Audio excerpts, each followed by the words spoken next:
ಎಲ್ಲರಿಗೂ ನಮಸ್ಕಾರ. ನಿಮಗೆಲ್ಲರಿಗೂ ದ ಬೋಲ್ಡ್ ಲರ್ನರ್ಸ್ ಯೂಟ್ಯೂಬ್ ಚಾನಲ್ಗೆ ಸ್ವಾಗತ. ಈಗ ಈ ಒಂದು ವಿಡಿಯೋದಲ್ಲಿ ಇವತ್ತು ನಡೆದಂತಹ ಅಂದರೆ ದಿನಾಂಕ 1 ಮಾರ್ಚ್ 2026ರಂದು ನಡೆದಂತಹ ಮೊರಾರ್ಜಿ ದೇಸಾಯಿ ವಸತಿ ಶಾಲೆ ಪ್ರವೇಶ ಪರೀಕ್ಷೆಯ ಎಲ್ಲ ವಿಷಯಗಳ ಕೀ ಉತ್ತರಗಳನ್ನು ನೋಡೋಣ. ಓಕೆ, ಹಾಗಾದರೆ ವಿಡಿಯೋ ಸ್ಟಾರ್ಟ್ ಮಾಡೋಣ. ನೀವು ಸ್ಕ್ರೀನ್ ಮೇಲೆ ನೋಡುತ್ತಿರುವ ಹಾಗೆ ನಮ್ಮ ಪ್ರಶ್ನೆ ಪತ್ರಿಕೆಯ ವರ್ಷನ್ ಕೋಡ್ D2 ಆಗಿದೆ, ಹೌದಾ? ನಿಮ್ಮ ಪ್ರಶ್ನೆ ಪತ್ರಿಕೆಯ version code A2, C2, D2, okay, B2, A1, B1 ಈ ರೀತಿ ಯಾವುದೇ ಆಗಿರ್ಬೋದು. ಎಲ್ಲ ಪ್ರಶ್ನೆ ಪತ್ರಿಕೆಗಳಲ್ಲೂ ಈ ಒಂದು ಪ್ರಶ್ನೆಗಳು ಸೇಮ್ ಆಗಿರುತ್ತೆ, ಆದರೆ ಹಿಂದು ಮುಂದಾಗಿ ಬಂದಿರುತ್ತೆ. ಹಾಗಾಗಿ ಈಗ ನಾನು ಹೇಳುವಂತಹ ಉತ್ತರಗಳನ್ನು ಸಹ ನೀವು ನಿಮ್ಮ ಪ್ರಶ್ನೆಗಳಿಗೆ ಉತ್ತರಗಳನ್ನು ಕಂಡುಕೊಳ್ಳಲು ಬಳಸಬಹುದು. ಓಕೆ, ಹಾಗಾದರೆ ನಾವು ಈಗ ಮೊದಲನೇ ಪ್ರಶ್ನೆಯಿಂದ ಅಂದರೆ ಕನ್ನಡ ವಿಷಯಕ್ಕೆ ಸಂಬಂಧಪಟ್ಟಂತಹ ಪ್ರಶ್ನೆಗಳಿಂದ ಸ್ಟಾರ್ಟ್ ಮಾಡೋಣ. ಮೊದಲನೇ ಪ್ರಶ್ನೆ ಹೀಗಿದೆ. ಓಕೆ, ಓಡಾಡಿಕೊಂಡು ದನ ಕಾದ್ರೆ ಬೇಗನೆ ಹೊತ್ತು ಮುಳುಗುತ್ತಾ ಅಂತ ಇದೆ. ಓಕೆ, ಈ ಗಾದೆ ಮಾತನ್ನು ಬರಹದ ಅಂದರೆ ಗ್ರಾಂಥಿಕ ಭಾಷೆಯಲ್ಲಿ ಬರೆದಾಗ ಅಂತ ಹೇಳಿದ್ದಾರೆ. ಓಕೆ, ಈಗ ನಾನು ಕೇವಲ ಕೀ ಉತ್ತರಗಳನ್ನ ಮಾತ್ರ ಹೇಳ್ತಾ ಹೋಗ್ತೀನಿ.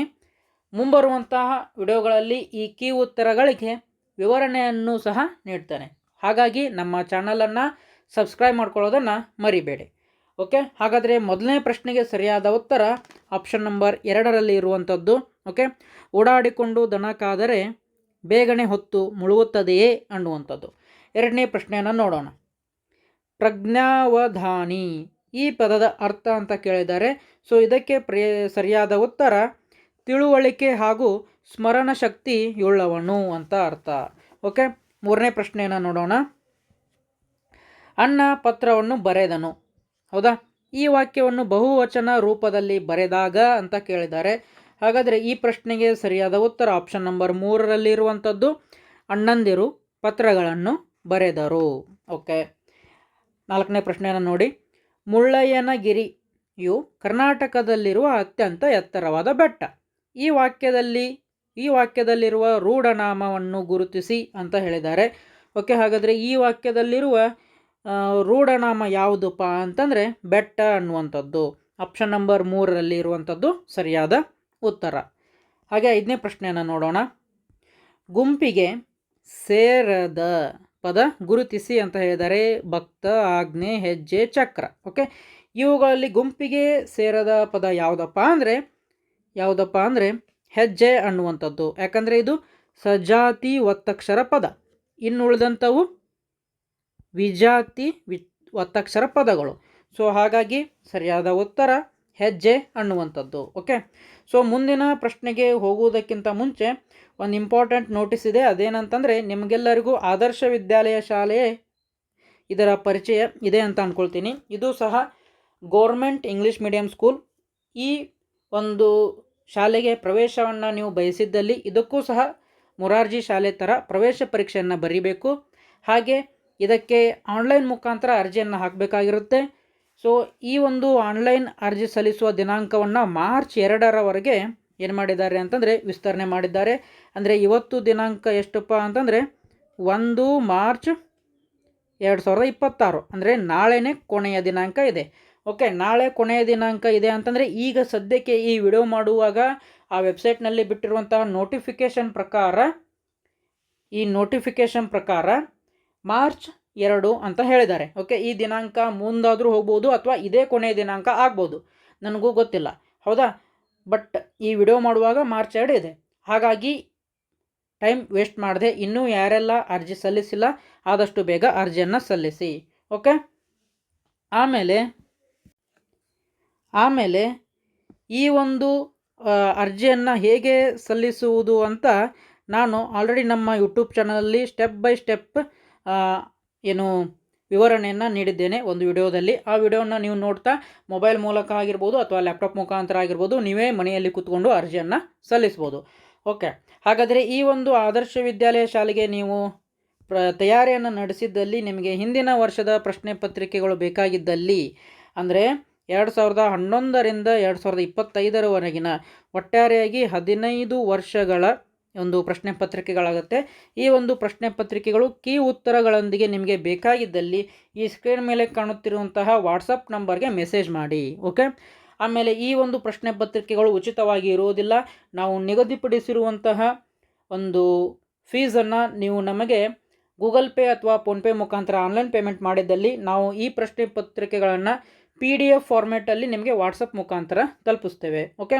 ಹಿಂದಿನ ವರ್ಷದ ಪ್ರಶ್ನೆ ಪತ್ರಿಕೆಗಳನ್ನ ನೀವು ಏಕೆ ಸಾಲ್ವ್ ಮಾಡಬೇಕಪ್ಪ ಅಂತಂದರೆ ನಿಮಗೆ ಯಾವ ಟಾಪಿಕ್ನಿಂದ ಯಾವ ಸಬ್ಜೆಕ್ಟ್ನಿಂದ ಹೆಚ್ಚಾಗಿ ಪ್ರಶ್ನೆಗಳು ಬರ್ತಾ ಇದ್ದಾವೆ, ಯಾವ ಪಾಠದಿಂದ ಹೆಚ್ಚಾಗಿ ಪ್ರಶ್ನೆಗಳು ಬರ್ತಾ ಇದ್ದಾವೆ ಅಂತ ಒಂದು ನಿಮಗೆ ಗೊತ್ತಾಗುತ್ತೆ. ಹಾಗಾಗಿ ಆ ಪಾಠಗಳಿಗೆ ಅಥವಾ ಆ ಟಾಪಿಕ್ಗಳಿಗೆ ನೀವು ಹೆಚ್ಚು ಒತ್ತನ್ನು ಕೊಡ್ಬೋದು. ಹೌದಾ. ಆಮೇಲೆ ನಿಮಗೆ ಎಕ್ಸಾಮ್ ಬರೆಯುವಾಗ ಯಾವುದೇ ಥರದಂಥ ಕನ್ಫ್ಯೂಷನ್ ಆಗೋದಿಲ್ಲ. ಈ ಆಪ್ಷನ್ ಕರೆಕ್ಟಾ, ಈ ಆಪ್ಷನ್ ಕರೆಕ್ಟಾ ಅಂಥೇಳಿ ಆ ರೀತಿ ಕನ್ಫ್ಯೂಷನ್ನ ನೀವು ಹೋಗಲಾಡಿಸಬೇಕು ಅಂತಂದರೆ ಈ ಒಂದು ಪ್ರಶ್ನೆ ಪತ್ರಿಕೆಗಳನ್ನ ಸಾಲ್ವ್ ಮಾಡೋದು ತುಂಬ ಅಗತ್ಯ. ಓಕೆ. ಆಮೇಲೆ ಯಾರ್ಯಾರ್ದೆಲ್ಲ ಮೊರಾರ್ಜಿ ಎಕ್ಸಾಮ್ ಸರಿಯಾಗಿದೆ ನಿಮಗೆ ಆಲ್ ದ ಬೆಸ್ಟ್. ಯಾರ್ದು ಅಷ್ಟೊಂದು ಚೆನ್ನಾಗಿ ಆಗಿಲ್ಲ ಅಂತೀರಿ ನೋಡಿ, ಈ ಒಂದು ಆದರ್ಶ ವಿದ್ಯಾಲಯ ಏನು ಪ್ರವೇಶ ಪರೀಕ್ಷೆ ಏನು ನಿಮಗೆ ಇದೆ ನೋಡಿ, ಇದನ್ನು ಮಾತ್ರ ಮಿಸ್ ಮಾಡ್ಕೊಳ್ಬೇಡಿ. ಓಕೆ. ಯಾಕಂದರೆ ಇಂಗ್ಲೀಷ್ ಮೀಡಿಯಂ ಶಾಲೆ ಅದು ಗೋರ್ಮೆಂಟ್ ಶಾಲೆ, ₹1 ಫೀಸನ್ನು ನೀಡದೆ ನೀವು ಈ ಒಂದು ಶಾಲೆಗೆ ಅಡ್ಮಿಷನ್ ತೆಗೆದುಕೊಂಡು ನೀವು ವಿದ್ಯಾಭ್ಯಾಸವನ್ನು ಮಾಡ್ಬೋದು. ಓಕೆ. ಸೊ ಹಾಗಾಗಿ ಯಾರಿಗೆಲ್ಲ ಈ ಒಂದು ಪ್ರಶ್ನೆ ಪತ್ರಿಕೆಗಳಿಗೆ ಅಂದರೆ ಬೇಕು ಅಂತ ಇಂಟ್ರೆಸ್ಟೆಡ್ ಇದ್ದೀರಾ ಅವರು ನಮಗೆ ಈ ವಾಟ್ಸಪ್ ನಂಬರ್ ಮೂಲಕ ಸಂಪರ್ಕ ಮಾಡ್ಬೋದು.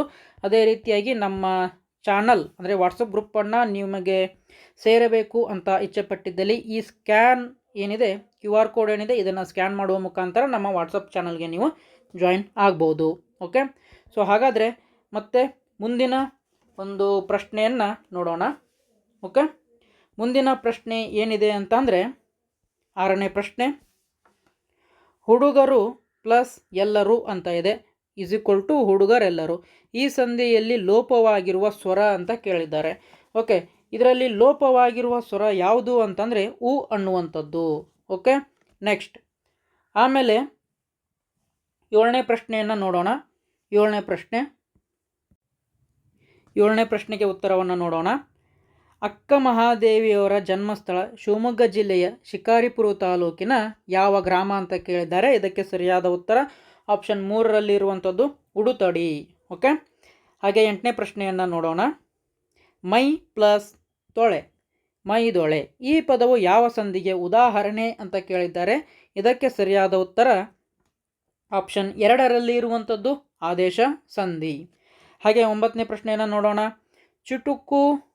ಚುಟುಕು ಬ್ರಹ್ಮ ಎಂದು ಕರೆಯಲ್ಪಡುವ ಕವಿ. ನಿಮ್ಮ ಪಠ್ಯ ಪುಸ್ತಕದಿಂದನೇ ಬಂದಂತಹ ಒಂದು ಪ್ರಶ್ನೆ ಯಾವುದಪ್ಪ ಅಂತಂದರೆ ದಿನಕರ ದೇಸಾಯಿ. ಓಕೆ. ನೆಕ್ಸ್ಟ್ 10ನೇ ಪ್ರಶ್ನೆಯನ್ನು ನೋಡೋಣ. ಕಣ್ಣನ್ನು ತೆರೆಸು. ಓಕೆ. ಕಣ್ಣನ್ನು ತೆರೆಸು ಈ ನುಡಿಗಟ್ಟಿನ ಅರ್ಥ. ಹೌದಾ.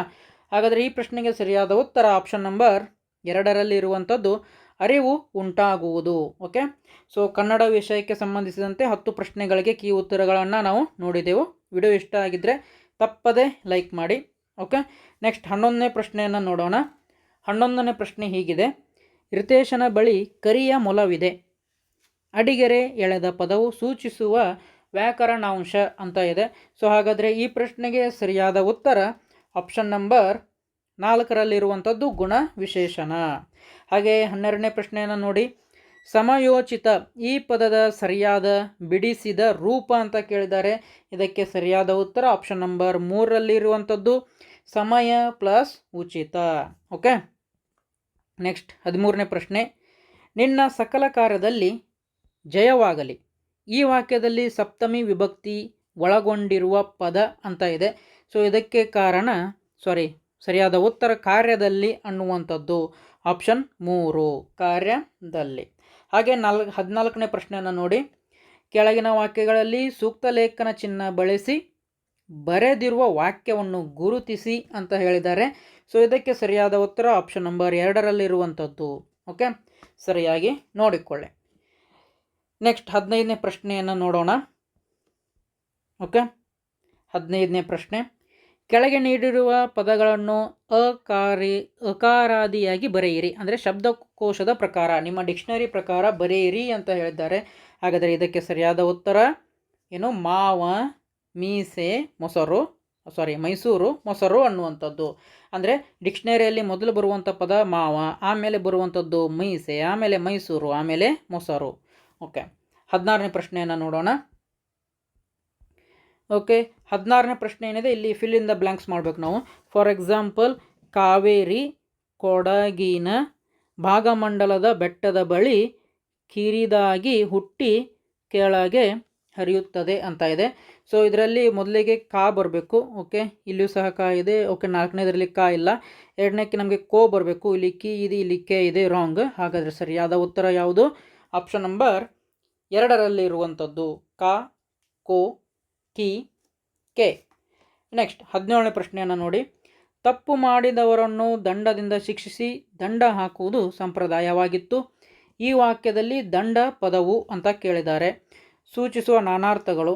ಓಕೆ, ಇದಕ್ಕೆ ಸರಿಯಾದ ಉತ್ತರ ಆಪ್ಷನ್ ನಂಬರ್ 1ರಲ್ಲಿ ಇರುವಂಥದ್ದು ಕೋಲು, ಶಿಕ್ಷೆ. ನೆಕ್ಸ್ಟ್ ಕೋಲು, ಶಿಕ್ಷೆ ಈ ಒಂದು 17ನೇ ಪ್ರಶ್ನೆಗೆ ಸರಿಯಾದ ಉತ್ತರ ಆಗಿತ್ತು. 18ನೇ ಪ್ರಶ್ನೆಯನ್ನು ನೋಡಿ. ಏನಿದೆ ಅಂತಂದರೆ, ಪತ್ರ ಬರೆಯುವಾಗ ಅನುಸರಿಸಬೇಕಾದ ಸಾಮಾನ್ಯ ನಿಯಮಗಳನ್ನು ಕ್ರಮವಾಗಿ ಹೆಸರಿಸಿ ಅಂತ ಇದೆ. ಸೊ ಇದಕ್ಕೆ ಸರಿಯಾದ ಉತ್ತರ ಆಪ್ಷನ್ ನಂಬರ್ 1ರಲ್ಲಿರುವಂಥದ್ದು 1, 4, 3, 2. ನೆಕ್ಸ್ಟ್ 19ನೇ ಪ್ರಶ್ನೆಯನ್ನು ನೋಡೋಣ.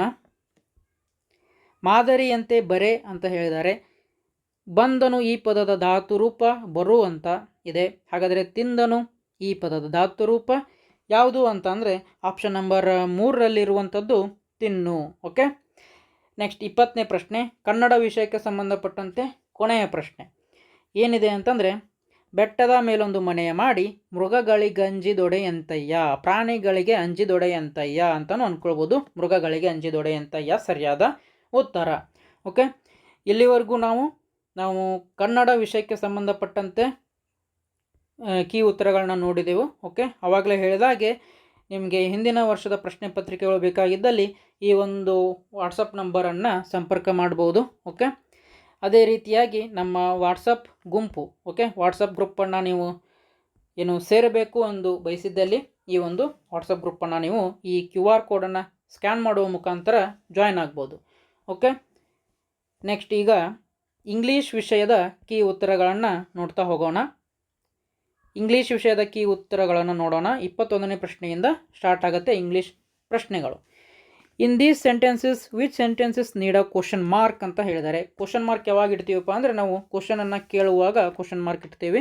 ಸೊ ಹಾಗಾದರೆ ಕ್ವಶನ್ ಕೇಳುವಂತಹ ವಾಕ್ಯ ಎಲ್ಲಿದೆ ಅಂತಂದರೆ ಇಲ್ಲಿ ಹೌ ಓಲ್ಡ್ ಆರ್ ಯು ಅಂತ ಇದೆ. ಇದ್ರ ಮುಂದೆ ನಾವು ಕ್ವಶನ್ ಮಾರ್ಕ್ ಇರ್ಬೋದು. Okay, next pick out the word which does not belong to the group ಅಂತ ಕೇಳಿದ್ದಾರೆ. ಓಕೆ, ಸೊ ಇದಕ್ಕೆ ಸರಿಯಾದ ಉತ್ತರ ಪುಟ್ ಅನ್ನುವಂಥದ್ದು. ಇದು ಕ್ರಿಯಾಪದ ಆಗಿದೆ, ಹೌದಾ? ಪುಟ್ ಅನ್ನುವಂಥದ್ದು. ಹಾಗೆ 23ನೇ ಪ್ರಶ್ನೆಯನ್ನು ನೋಡಿ. ಫೈಂಡ್ ದ ರಿಲೇಟಿಂಗ್ ವರ್ಡ್ ಅಂತ ಇದೆ. ಆಫ್ಟರ್ನೂನ್ ಲಂಚ್ ಮಾಡ್ತೀವಿ, ಕರೆಕ್ಟ್. ಮಾರ್ನಿಂಗ್ ಏನು ಮಾಡ್ತೀವಿ? ಬ್ರೇಕ್ಫಾಸ್ಟನ್ನು ಮಾಡ್ತೀವಿ ನಾವು. ಓಕೆ, ಸೊ ಸರಿಯಾದ ಉತ್ತರ ಬ್ರೇಕ್ಫಾಸ್ಟ್ ಅನ್ನುವಂಥದ್ದು. ಹಾಗೆ 24ನೇ ಪ್ರಶ್ನೆಯನ್ನು ನೋಡೋಣ. 24ನೇ ಪ್ರಶ್ನೆ, we ordered large pizza for lunch ಅಂತ ಕೇಳಿದ್ದಾರೆ. ಪಿಕ್ ಔಟ್ ದ ಅಡ್ಜೆಕ್ಟಿವ್ ಅಂತ ಕೇಳಿದ್ದಾರೆ. ಎಂಥ ಪಿಜ್ಜಾ? Large pizza. ಸೊ ಹಾಗಾಗಿ ಲಾರ್ಜ್ ಅನ್ನುವಂಥದ್ದು ಇಲ್ಲಿ ಅಡ್ಜೆಕ್ಟಿವ್ ಆಗುತ್ತೆ. ನೆಕ್ಸ್ಟ್ 25ನೇ ಪ್ರಶ್ನೆಯನ್ನು ನೋಡಿ. ಏನಿದೆ ಅಂತಂದರೆ, a holy man is called a monk, a learn person is called as scholar ಅನ್ನುವಂಥದ್ದು. ಇದು ನಿಮ್ಮ ಪಠ್ಯಪುಸ್ತಕ ಅಂದರೆ ಇಂಗ್ಲೀಷ್ ಪಠ್ಯಪುಸ್ತಕದಿಂದ ಬಂದಂತಹ ಪ್ರಶ್ನೆ. ಎಲ್ಲಿದೆ ಅಂತಂದರೆ ಗ್ರೇಟ್ ಕೋಶ್ಮೆನ್ ಅನ್ನುವಂತಹ ಏನು ಪಾಠ ಇದೆ ಅದರಲ್ಲಿ ಕೊನೆಯದಾಗಿ ನಿಮಗೆ ಶಬ್ದಗಳ ಅರ್ಥ ಇರುತ್ತೆ ನೋಡಿ, ಅಲ್ಲೇ ಇದೆ ಇದು. ಓಕೆ, ನೆಕ್ಸ್ಟ್ 26ನೇ ಪ್ರಶ್ನೆ, choose the grammatically correct sentence in the given options ಅಂತ ಹೇಳಿದ್ದಾರೆ. ಅಂದರೆ ವ್ಯಾಕರಣಕ್ಕೆ ಸರಿಯಾಗಿ ಹೊಂದಿರುವಂತಹ ಪ್ರಶ್ನೆ ಯಾವುದಪ್ಪ ಅಂತಂದರೆ ಆಪ್ಷನ್ ಯಾವುದಪ್ಪ ಅಂದರೆ ಆಪ್ಷನ್ ನಂಬರ್ 3ರಲ್ಲಿರುವಂಥದ್ದು Lucy tells us stories every day ಅನ್ನುವಂಥದ್ದು. Lucy tells us stories every day. Next 27ನೇ ಪ್ರಶ್ನೆಯನ್ನು ನೋಡೋಣ. ಏನಿದೆಯಪ್ಪ 27ನೇ ಪ್ರಶ್ನೆ ಅಂತಂದರೆ, the best way to express gratitude is ಅಂತ ಕೇಳಿದ್ದಾರೆ. ಓಕೆ, ಸೊ ನೋಡೋಣ, ಆಪ್ಷನ್ಸ್ ಆರ್ ಬಿಲೋ. ಸೊ ಇದಕ್ಕೆ ಸರಿಯಾದ ಉತ್ತರ ಸೇ ಥ್ಯಾಂಕ್ ಯು ಅನ್ನುವಂಥದ್ದು. ಅಭಿನಂದನೆ ಅಥವಾ ಧನ್ಯವಾದಗಳನ್ನು ಹೇಳಲಿಕ್ಕೆ ನಾವು ಸೇ ಥ್ಯಾಂಕ್ ಯು ಅಂತ ಬಳಸ್ಬೋದು. ನೆಕ್ಸ್ಟ್ 28ನೇ ಪ್ರಶ್ನೆಯನ್ನು ನೋಡಿ. A group of people is called as crowd ಅನ್ನುವಂಥದ್ದು. ಓಕೆ, ಜನರ ಗುಂಪನ್ನು ನಾವು ಕ್ರೌಡ್ ಅಂತ ಕರಿಬೋದು. ನೆಕ್ಸ್ಟ್ 29ನೇ ಪ್ರಶ್ನೆಯನ್ನು ನೋಡೋಣ. Which of these words does not change the in plural form. Which of these word does not change in plural form. ಅಂದರೆ ನಾವು ಬಹುವಚನ ಅಂದರೆ ಈ ಒಂದು ಪದಗಳ ಬಹುವಚನ ರೂಪ ಬರೆದಾಗ ಯಾವುದು ಚೇಂಜ್ ಆಗಲ್ಲ ಅಂತ ಕೇಳಿದ್ದಾರೆ. ನೋಡ್ಬೋದು ನೀವು, ಫಿಶ್ ಬಹುವಚನ ರೂಪನು ಫಿಶ್, ಡೀರ್ ಬಹುವಚನ ರೂಪನು ಡೀರ್, ಶೀಪ್ ಬಹುವಚನ ರೂಪನು ಡೀರ್. ಹಾಗಾಗಿ ನಮಗೆ all of the above is the right answer. Next 30ನೇ ಪ್ರಶ್ನೆಯನ್ನು ನೋಡೋಣ. The past tense form of the word think is ಅಂತ ಕೇಳಿದ್ದಾರೆ. ಥಿಂಕ್ ಪದದ ಭೂತಕಾಲ ಯಾವುದಪ್ಪ ಅಂತಂದರೆ ಥಾಟ್ ಅನ್ನುವಂಥದ್ದು. ಓಕೆ, ನೆಕ್ಸ್ಟ್ 31ನೇ ಪ್ರಶ್ನೆಯನ್ನು ನೋಡಿ. In given options choose the possessive word ಅಂತ ಹೇಳಿದ್ದಾರೆ. ಪೊಸೆಸಿವ್ ಅಂದರೆ ನಾನು, ನನ್ನದು, ಈ ರೀತಿ ಬರುತ್ತೆ. ಸೊ ಇದರಲ್ಲಿ ಸರಿಯಾದ ಉತ್ತರ ಆಪ್ಷನ್ 1 ಮೈನ್ ಅನ್ನುವಂಥದ್ದು ಒಂದು ಪೊಸೆಸಿವ್ ವರ್ಡ್ ಆಗುತ್ತೆ. ಓಕೆ, ಹಾಗಾದರೆ 32ನೇ ಪ್ರಶ್ನೆಯನ್ನು ನೋಡೋಣ. ಪಿಕ್ out the word which is not an example for the feminine gender. ಅಂದರೆ ಸ್ತ್ರೀಲಿಂಗ ರೂಪದ ಪದ ಅಲ್ಲ ಯಾವುದು ಅಂತ ಕೇಳಿದ್ದಾರೆ. ಓಕೆ, ಕ್ವೀನ್ ಅಂತಂದರೆ ರಾಣಿ, ಕರೆಕ್ಟ್ ಸ್ತ್ರೀಲಿಂಗ. ಗರ್ಲ್ ಅಂದರೆ ಹುಡುಗಿ, ಸ್ತ್ರೀಲಿಂಗ. ಲೇಡಿ ಅಂದರೆ ವುಮೆನ್, ಮಹಿಳೆ ಆಗ್ಬೋದು, ಸ್ತ್ರೀಲಿಂಗ. ಆದರೆ ಪ್ರಿನ್ಸ್ ಅಂತಂದರೆ ಏನು, ಕಿಂಗ್ ಅನ್ನುವಂಥದ್ದು, ಹೌದಾ, ಅಥವಾ ರಾಜ, ಇದು ಮಾತ್ರ ಪುಲ್ಲಿಂಗ.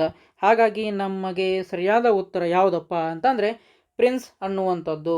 ಓಕೆ, ನೆಕ್ಸ್ಟ್ 33ನೇ ಪ್ರಶ್ನೆಯನ್ನು ನೋಡೋಣ. The opposite word of quit. Quit ಅಂದರೆ ನಿಲ್ಲಿಸು ಅಂತ ಅರ್ಥ ಬರುತ್ತೆ. ಸೊ ಹಾಗಾದರೆ ಇದಕ್ಕೆ ಸರಿಯಾದ ಉತ್ತರ ಸ್ಟಾರ್ಟ್ ಅನ್ನುವಂಥದ್ದು. ಓಕೆ, ಕ್ವಿಟ್ ಅಂದರೆ ಮುಕ್ತಾಯ, ನಿಲ್ಲಿಸು, ಈ ರೀತಿಯಾಗಿ ಅರ್ಥ ಬರುತ್ತೆ. ಸ್ಟಾರ್ಟ್ ಅಂದರೆ ಶುರು ಮಾಡು, ಪ್ರಾರಂಭ ಮಾಡು, ಹೌದಾ, ಈ ರೀತಿಯಾದಂಥ ಅರ್ಥಗಳು ಬರುತ್ತೆ. ಹಾಗೆ 34ನೇ ನೋಡಿ. Rearrange the following word in the correct order in a meaningful sentence. ಈ ಪ್ರಶ್ನೆಗಳು ಅಂತ ಕಂಪಲ್ಸರಿ ಬಂದೇ ಬರುತ್ತೆ. ಮೊರಾರ್ಜಿ ಪರೀಕ್ಷೆಯಲ್ಲೂ ಬರುತ್ತೆ, ಆದರ್ಶ ವಿದ್ಯಾಲಯ ಪರೀಕ್ಷೆಯಲ್ಲೂ ಬರುತ್ತೆ. ಈ ಪ್ರಶ್ನೆಗಳನ್ನ ಎಲ್ಲಿಂದ ತೆಗೆದಿದ್ದಾರೆ ಅಂತಂದರೆ, ನಿಮಗೆ ಒಂದು ಪಾಠ ಇದೆ ಇಂಗ್ಲೀಷ್ ಪಠ್ಯ ಪುಸ್ತಕದಲ್ಲಿ. ಯಾವುದಪ್ಪ ಅಂದರೆ ಶಬಲೆ ಅನ್ನುವಂಥದ್ದು. ಓಕೆ, ಶಬಲೆ ಅನ್ನುವಂಥ ಪಾಠ ಇದೆ. ಅದರಲ್ಲಿ ಮೊದಲನೇ ಪೇಜ್ನಲ್ಲೇ ಈ ರೀತಿಯಾದಂತಹ ಒಂದು ಸೆಂಟೆನ್ಸ್ಗಳು ಹಿಂದೆ ಮುಂದಾಗಿರುವಂತಹ 3 ಸೆಂಟೆನ್ಸ್ಗಳನ್ನು ಕೊಟ್ಟಿದ್ದಾರೆ. ಅದರಲ್ಲಿ ಒಂದು ಗ್ಯಾರಂಟಿ ಫಿಕ್ಸ್ ಬಂದೇ ಬರುತ್ತೆ. ಅದರಿಂದನೇ ಈ ಒಂದು ಪ್ರಶ್ನೆ ಬಂದಿದೆ. ಹಾಗಾದರೆ ಇದಕ್ಕೆ ಸರಿಯಾದ ಉತ್ತರ ಯಾವುದಪ್ಪ ಅಂದರೆ animals are living beings. Okay, next 35ನೇ ಪ್ರಶ್ನೆಯನ್ನು ನೋಡಿ. ಓಕೆ, ಈ ರೀತಿಯಾದಂತಹ ಪ್ರಶ್ನೆ ಸಹ ಗ್ಯಾರಂಟಿ ಬಂದೇ ಬರುತ್ತೆ. ನಿಮ್ಮ ಪಠ್ಯ ಪುಸ್ತಕದಲ್ಲಿನೇ ಇದೆ. ಇದನ್ನು ಸಹ ನೀವು ಏನು ಮಾಡಿ ಪ್ರಾಕ್ಟೀಸ್ ಮಾಡಿಕೊಂಡು ಹೋಗಿ. ಸದ್ಯಕ್ಕೆ ಈ ಒಂದು 35ನೇ ಪ್ರಶ್ನೆಗೆ ಸರಿಯಾದ ಉತ್ತರ ಯಾವುದು ಅಂತಂದರೆ 2ನೇದ್ದು. ಓಕೆ, ಅಂದರೆ ಇಲ್ಲಿ ಕ್ಯಾಟ್ ಏನು ಮಾಡ್ತದೆ, ಮ್ಯೂಸ್ ಅಂತ.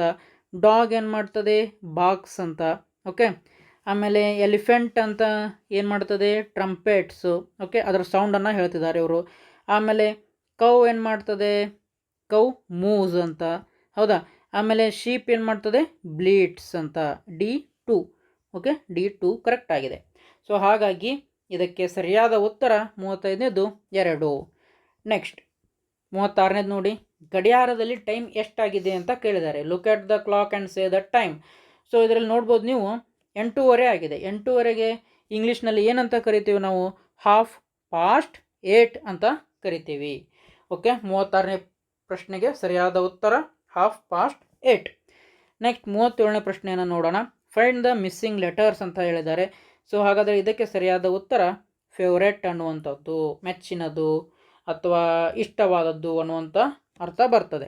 ಹಾಗೆ 38ನೇ ಪ್ರಶ್ನೆಯನ್ನು ನೋಡಿ. ಪಿಕ್ out the words with silent letters in the given list below ಅಂತ ಕೊಟ್ಟಿದ್ದಾರೆ. ಸೊ ಇದಕ್ಕೆ ಸರಿಯಾದ ಉತ್ತರ ಆಪ್ಷನ್ ನಂಬರ್ 1ರಲ್ಲಿ ಇರುವಂಥದ್ದು. ಯಾಕಂದರೆ ಇದರಲ್ಲಿ ಕೆ, ನೀ ಅಂತಂದರೆ ಕೆ ಸೈಲೆಂಟ್ ಆಯಿತು, ನೈಫ್ ಸೈಲೆಂಟ್ ಆಯಿತು, ಎಲ್ ಸೈಲೆಂಟ್ ಆಯಿತು. ಹಾಗಾಗಿ ಇದರಲ್ಲಿ option 1 is the right answer. ಹಾಗೆ 39ನೇ ಪ್ರಶ್ನೆಯನ್ನು ನೋಡೋಣ. Right the words given below in alphabetical order. ಅಂದರೆ ಡಿಕ್ಷನರಿಯಲ್ಲಿ ಯಾವ ರೀತಿಯಾಗಿರುತ್ತೆ ಅದನ್ನು ನೀವು ಹೇಳಬೇಕು ಅಂತ ಹೇಳಿದ್ದಾರೆ. ಹಾಗಾದರೆ ಇದಕ್ಕೆ ಸರಿಯಾದ ಉತ್ತರ ಯಾವುದಪ್ಪ ಅಂದರೆ ಆಪ್ಷನ್ ನಂಬರ್ 4ರಲ್ಲಿ ಇರುವಂಥದ್ದು ಮೇಡಮ್, ಮ್ಯಾಂಗೋ, ಮ್ಯಾರೇಜ್, ಮಾಸ್ಟರ್ ಅನ್ನುವಂಥದ್ದು. ಓಕೆ, ಇಂಗ್ಲೀಷ್ ವಿಷಯಕ್ಕೆ ಸಂಬಂಧಪಟ್ಟಂತೆ ಕೊನೆಯ ಪ್ರಶ್ನೆಯನ್ನು ನಾವು ಈಗ ನೋಡೋಣ. ಏನಿದೆ ಅಂತಂದರೆ ಸಾಲ್ವ್ ದ ರಿಡಲ್ ಅಂತ ಇದೆ. I am in the fruit group. I am a type of citrus fruit. You can squeeze me to make the juice. I am the same colour as my name, who am I ಅಂತ ಕೇಳಿದ್ದಾರೆ. ಹಾಗಾದರೆ ಇದಕ್ಕೆ ಸರಿಯಾದ ಉತ್ತರ ಯಾವುದಪ್ಪ ಅಂತಂದರೆ lemon ಅಲ್ಲ, orange ಅನ್ನುವಂಥದ್ದು. ಓಕೆ, ಸೊ ಲೆಮನ್ ಯಾಕೆ ಅಲ್ಲ ಅಂತಂದರೆ ಇಲ್ಲಿ ಹೇಳಿದ್ದಾರೆ ನೋಡಿ, I am the same colour as my name. Okay, ಈ ಒಂದು ಲೈನ್ ಸಂಬಂಧ ನಮಗೆ ಲೆಮನ್ ಉತ್ತರ ಆಗಲ್ಲ, ಬದಲಾಗಿ ಆರೆಂಜ್ ಅನ್ನುವಂಥದ್ದು ಉತ್ತರ ಆಗುತ್ತೆ. ಓಕೆ, ಹಾಗಾದರೆ ಇಲ್ಲಿವರೆಗೂ ನಾವು ಇಂಗ್ಲೀಷ್ ವಿಷಯಕ್ಕೆ ಸಂಬಂಧಪಟ್ಟಂತೆ ಕೀ ಉತ್ತರಗಳನ್ನ ನೋಡಿದೆವು. ಆವಾಗಲೇ ಹೇಳ್ದಂಗೆ ನಿಮಗೆ ಯಾವ ಪ್ರಶ್ನೆಗಳು ಇಂಪಾರ್ಟೆಂಟ್ ಅಂತ ಗೊತ್ತಾಗಬೇಕು ಅಂದರೆ ನೀವು ಹಿಂದಿನ ವರ್ಷದ ಪ್ರಶ್ನೆಗಳನ್ನು ಸಾಲ್ವ್ ಮಾಡಬೇಕು. ಹಾಗಾಗಿ ಈ ಪ್ರಶ್ನೆ ಪತ್ರಿಕೆಗಳು ನಿಮಗೆ ಬೇಕಾಗಿದ್ದಲ್ಲಿ ಈ ಒಂದು ವಾಟ್ಸಪ್ ನಂಬರನ್ನು ನೀವು ಸಂಪರ್ಕ ಮಾಡ್ಬೋದು. ಓಕೆ, ಆಮೇಲೆ ಈ ಒಂದು ಎಜುಕೇಷನ್ಗೆ ಅಂದರೆ ಶಿಕ್ಷಣಕ್ಕೆ ಸಂಬಂಧಪಟ್ಟಂತೆ ನಿಮಗೆ ಅಪ್ಡೇಟ್ಸ್ಗಳು ಬೇಕಾಗಿದ್ದಲ್ಲಿ ನಮ್ಮ ವಾಟ್ಸಪ್ ಚಾನಲನ್ನು ನೀವು ಜಾಯಿನ್ ಆಗ್ಬೋದು. ಹಾಗಾದರೆ ಈಗ ನಾವು ಮುಂದಿನ ವಿಷಯ ಅಂದರೆ ಗಣಿತಕ್ಕೆ ಸಂಬಂಧಪಟ್ಟಂಥ ಕೀ ಉತ್ತರಗಳನ್ನು ನೋಡ್ತಾ ಹೋಗೋಣ. ಓಕೆ, ಸೊ ಇದರಲ್ಲಿ ಜಸ್ಟ್ ಕೀ ಆನ್ಸರ್ಗಳನ್ನ ಮಾತ್ರ ಹೇಳ್ತೀನಿ ನಾನು. ಮುಂದೆ ಬರುವಂತಹ ವಿಡಿಯೋಗಳಲ್ಲಿ ನಾವು ವಿವರಣೆಯನ್ನು ಸಹ ನೀಡುತ್ತೇವೆ. ಓಕೆ, ನೆಕ್ಸ್ಟ್ 41ನೇ ಪ್ರಶ್ನೆಯನ್ನು ನೋಡಿ. ಕೆಳಗೆ ನೀಡಿರುವ ಆಕೃತಿಯ ಸುತ್ತಳತೆ ಕಂಡುಹಿಡಿಯಿರಿ ಅಂತ ಇದೆ. ಸೊ ಇದಕ್ಕೆ ಸರಿಯಾದ ಉತ್ತರ ಆಪ್ಷನ್ ಯಾವುದು ಅಂತಂದರೆ 19 ಸೆಂಟಿಮೀಟರ್. ಜಸ್ಟ್ ಇವುಗಳನ್ನ ಎಲ್ಲದನ್ನು ನೀವು ಏನು ಮಾಡಬೇಕು, ಎಡಿಷನ್ ಮಾಡಬೇಕು, ಸಂಕಲನ ಮಾಡಿದರೆ ನಿಮಗೆ 19 ಸೆಂಟಿಮೀಟರ್ ಅನ್ನುವಂಥದ್ದು ಉತ್ತರ ಬರುತ್ತೆ. ಓಕೆ, ಸೊ ಇವುಗಳು ಸದ್ಯಕ್ಕೆ ಕನ್ನಡದಲ್ಲಿವೆ, ಮುಂದೆ ಪ್ರಶ್ನೆಗಳು ಇಂಗ್ಲೀಷ್ನಲ್ಲಿ ಸಹ ಬರ್ತದೆ, ಅವಾಗ ಅವಕ್ಕೂ ಸಹ ನಾವು ಏನು ಮಾಡೋಣ, ಉತ್ತರಗಳನ್ನು ಕಂಡುಕೊಳ್ಳೋಣ. ನೆಕ್ಸ್ಟ್ 42ನೇ ಪ್ರಶ್ನೆ ಏನಿದೆ ಅಂತಂದರೆ 12,056 12ರಿಂದ ಭಾಗಿಸಿದಾಗ ಬರುವ ಭಾಗಲಬ್ಧವು ಮತ್ತು ಶೇಷ ಏನಾಗಿರುತ್ತೆ ಅಂತ ಕೇಳಿದ್ದಾರೆ. ಹಾಗಾಗಿ ಈ ಪ್ರಶ್ನೆಗೆ ಸರಿಯಾದ ಉತ್ತರ 1004 ಮತ್ತು 8 ಅನ್ನುವಂಥದ್ದು. Okay, next 42ನೇದಾಯಿತು. 43ನೇದನ್ನು ನೋಡೋಣ. ಏನಿದೆ ಪ್ರಶ್ನೆ ಅಂದರೆ ವೃತ್ತದ ಮೇಲಿನ ಬಿಂದು ಮತ್ತು ವೃತ್ತ ಕೇಂದ್ರಕ್ಕೆ ಇರುವ ದೂರವನ್ನು ಡ್ಯಾಶ್ ಎಂದು ಕರೆಯುತ್ತಾರೆ ಅಂತ ಹೇಳಿದ್ದಾರೆ. ಅಂದರೆ ಇದು ವೃತ್ತ ಮೇಲಿರುವ ಬಿಂದು, ಇದು ವೃತ್ತ ಕೇಂದ್ರ, ಇಲ್ಲಿಂದ ಇರುವ ದೂರವನ್ನು ಏನಂತ ಕರೀತಾರೆ ಅಂತಂದರೆ ತ್ರಿಜ್ಯ ಅಂತ ಕರಿತಾವೆ. ಓಕೆ, ಏನಂತ, ತ್ರಿಜ್ಯ ಅಂತ ಕರಿತೇವೆ. ನೆಕ್ಸ್ಟ್ ಈ ಕೆಳಗಿನ ಆಯ್ಕೆಗಳಲ್ಲಿ ಯಾವುದು ಲಘು ಕೋನ ಅಂತ ಕೇಳಿದ್ದಾರೆ. 90ಕ್ಕಿಂತ ಕಮ್ಮಿ ಇರುವುದೆಲ್ಲ ಲಘು ಕೋನಗಳೇ. 80 degree is the right answer. Next 44 ಆಯಿತು. ಓಕೆ, ಇಂಗ್ಲೀಷ್ನಲ್ಲಿ ಬಂತು. ಸೊ ಇದಕ್ಕೆ ಸರಿಯಾದ ಉತ್ತರ ಯಾವುದಾಗಿತ್ತು, 19 ಸೆಂಟಿಮೀಟರ್. ಪೆರಿಮೀಟರ್ ಕೇಳಿದ್ದಾರೆ ಇಲ್ಲಿ, ಸೊ ಹಾಗಾಗಿ ಇದರಲ್ಲಿ 19 ಸೆಂಟಿಮೀಟರ್ ಕರೆಕ್ಟ್ ಆಗುತ್ತೆ. ಆಮೇಲೆ ಕೋಶಂಟ್ ಆ್ಯಂಡ್ ರಿಮೈಂಡರ್ ಕೇಳಿದ್ದಾರೆ. ಸೊ ಇದರಲ್ಲಿ ಸರಿಯಾದ ಉತ್ತರ ಆಪ್ಷನ್ ನಂಬರ್ 1ರಲ್ಲಿರುವಂಥದ್ದು 1004 and 8. Okay, next the distance between centre of a circle and point on the circle is called as radius. ಹೌದಾ, ತ್ರಿಜ್ಯ ಅಂತ ಕನ್ನಡದಲ್ಲಿ ನಾವು ಕರಿತೇವೆ. ನೆಕ್ಸ್ಟ್ 43 ಆಯಿತು. 44ನೇ ಪ್ರಶ್ನೆಯನ್ನು ನೋಡಿ. ಏನಿದೆ ಅಂತಂದರೆ among the given options which is an acute angle. ಅಂದರೆ ಅಕ್ಯೂಟ್ ಆ್ಯಂಗಲ್ ಅಂದರೆ 90 ಡಿಗ್ರಿಗಿಂತ ಕಡಿಮೆ ಇರುವಂಥದ್ದು ಯಾವುದಿದೆ ಇದರಲ್ಲಿ, 80 degree is the right answer. Okay, next 45ನೇ ಪ್ರಶ್ನೆಯನ್ನು ನೋಡೋಣ. ಓಕೆ, 105 ಇದರ ದಶಮಾಂಶ ರೂಪ ಅಂತ ಕೇಳಿದ್ದಾರೆ. ವೆರಿ ಸಿಂಪಲ್, ಇದಕ್ಕೆ ಸರಿಯಾದ ಉತ್ತರ ಆಪ್ಷನ್ ನಂಬರ್ 1ರಲ್ಲಿರುವಂಥದ್ದು 0.05. ನೆಕ್ಸ್ಟ್ ಒಬ್ಬ ವ್ಯಾಪಾರಿಯ ವಾರ್ಷಿಕ ಆದಾಯವು 14,400 ಆದರೆ ಅವನ ಒಂದು ತಿಂಗಳ ಆದಾಯವನ್ನು ಕಂಡುಹಿಡಿಯಿರಿ ಅಂತ ಹೇಳಿದ್ದಾರೆ. ಹಾಗಾದರೆ ಇದಕ್ಕೆ ಸರಿಯಾದ ಉತ್ತರ 1,200 ಅನ್ನುವಂಥದ್ದು. ಓಕೆ, 1,200 ಅನ್ನುವಂಥದ್ದು ಸರಿಯಾದ ಉತ್ತರ ಆಗುತ್ತೆ. ಓಕೆ, ಆಮೇಲೆ ಆಪ್ಷನ್ ನೋಡಿ, 3,459ರಲ್ಲಿ 4ರ ಸ್ಥಾನ ಬೆಲೆ ಕೇಳಿದ್ದಾರೆ. ಸ್ಥಾನ ಬೆಲೆ ಕೇಳೋದ್ರಿಂದ ನಮಗೆ ಉತ್ತರ 400 ಸರಿಯಾದ ಉತ್ತರ ಆಗುತ್ತೆ. 48ನೇ ಪ್ರಶ್ನೆಯನ್ನು ನೋಡಿ. Okay, simplification. Okay, BODMAS rule ನಿಮ್ಗೆ ಗೊತ್ತಿದ್ರೆ ಈಸಿಯಾಗಿ ನೀವು ಮಾಡ್ಬೋದು. ಸೊ ಹಾಗಾದರೆ ಇದಕ್ಕೆ ಸರಿಯಾದ ಉತ್ತರ 2,503 4ನೇ ಆಪ್ಷನ್. ಆಮೇಲೆ ಕೆಳಗಡೆ ಏನು ಹೇಳಿದ್ದಾರೆ, ಸಂಕಲನ ಮಾಡಿರಿ ಅಂತ ಕೊಟ್ಟಿದ್ದಾರೆ. 2 ಗಂಟೆ 50 ನಿಮಿಷಗಳು ಮತ್ತು 3 ಗಂಟೆ 40 ನಿಮಿಷಗಳು. ಸೊ ಇದಕ್ಕೆ ಸರಿಯಾದ ಉತ್ತರ ಆಪ್ಷನ್ ನಂಬರ್ 3ರಲ್ಲಿರುವಂಥದ್ದು 6 ಗಂಟೆ 30 ನಿಮಿಷ. ಹೌದಾ, ನೆಕ್ಸ್ಟ್ 50ನೇ ಪ್ರಶ್ನೆಯನ್ನು ನೋಡೋಣ. ಏನಿದೆ 50ನೇ ಪ್ರಶ್ನೆ ಅಂತಂದರೆ, ಓಕೆ, ಇಂಗ್ಲೀಷ್ ಮಾಧ್ಯಮದಲ್ಲಿ ಪ್ರಶ್ನೆಗಳು ಬಂದವು. ಇದಕ್ಕೆ ನೋಡ್ತಾ ಹೋಗ್ಬಿಡೋಣ. 45ನೇ ಪ್ರಶ್ನೆಗೆ 0.05 ಕರೆಕ್ಟ್ ಉತ್ತರ ಆಗಿತ್ತು. 46ನೇ ಪ್ರಶ್ನೆಗೆ 1,200 ಆಗಿತ್ತು. ಓಕೆ, ಆಮೇಲೆ 47ನೇ ಪ್ರಶ್ನೆಗೆ 400 ಉತ್ತರ ಆಗಿತ್ತು. ಓಕೆ, ನಿಮಗೆ ಎಲ್ಲಾದರೂ ವಿಡಿಯೋ ಫಾಸ್ಟ್ ಅನಿಸಿದರೆ ಪಾಸ್ ಮಾಡಿ ನಿಮ್ಮ ಉತ್ತರಗಳನ್ನ ನೋಡಿಕೊಂಡು ಆಮೇಲೆ ನಂತರ ಇದು ವಿಡಿಯೋವನ್ನು ಪ್ಲೇ ಮಾಡಿಕೊಳ್ಳಿ. ಓಕೆ, ನೆಕ್ಸ್ಟ್ ಈಗ 47ನೇ ಪ್ರಶ್ನೆ ಆಯಿತು. 48ನೇ ಪ್ರಶ್ನೆಯನ್ನು ನೋಡ. ಈ ಪ್ರಶ್ನೆಗೆ ಸರಿಯಾದ ಉತ್ತರ 2503, 2503. ಓಕೆ, ನೆಕ್ಸ್ಟ್ ಮುಂದಿನ ಪ್ರಶ್ನೆ 49ನೇ ಪ್ರಶ್ನೆ ಏನಿದೆ ಅಂತಂದರೆ ಆ್ಯಟ್ ದ ಫಾಲೋವಿಂಗ್ ಅಂತ ಕೊಟ್ಟಿದ್ದಾರೆ. 2 hours 50 minutes and 3 hours 40 minutes ಅಂತ ಇದೆ.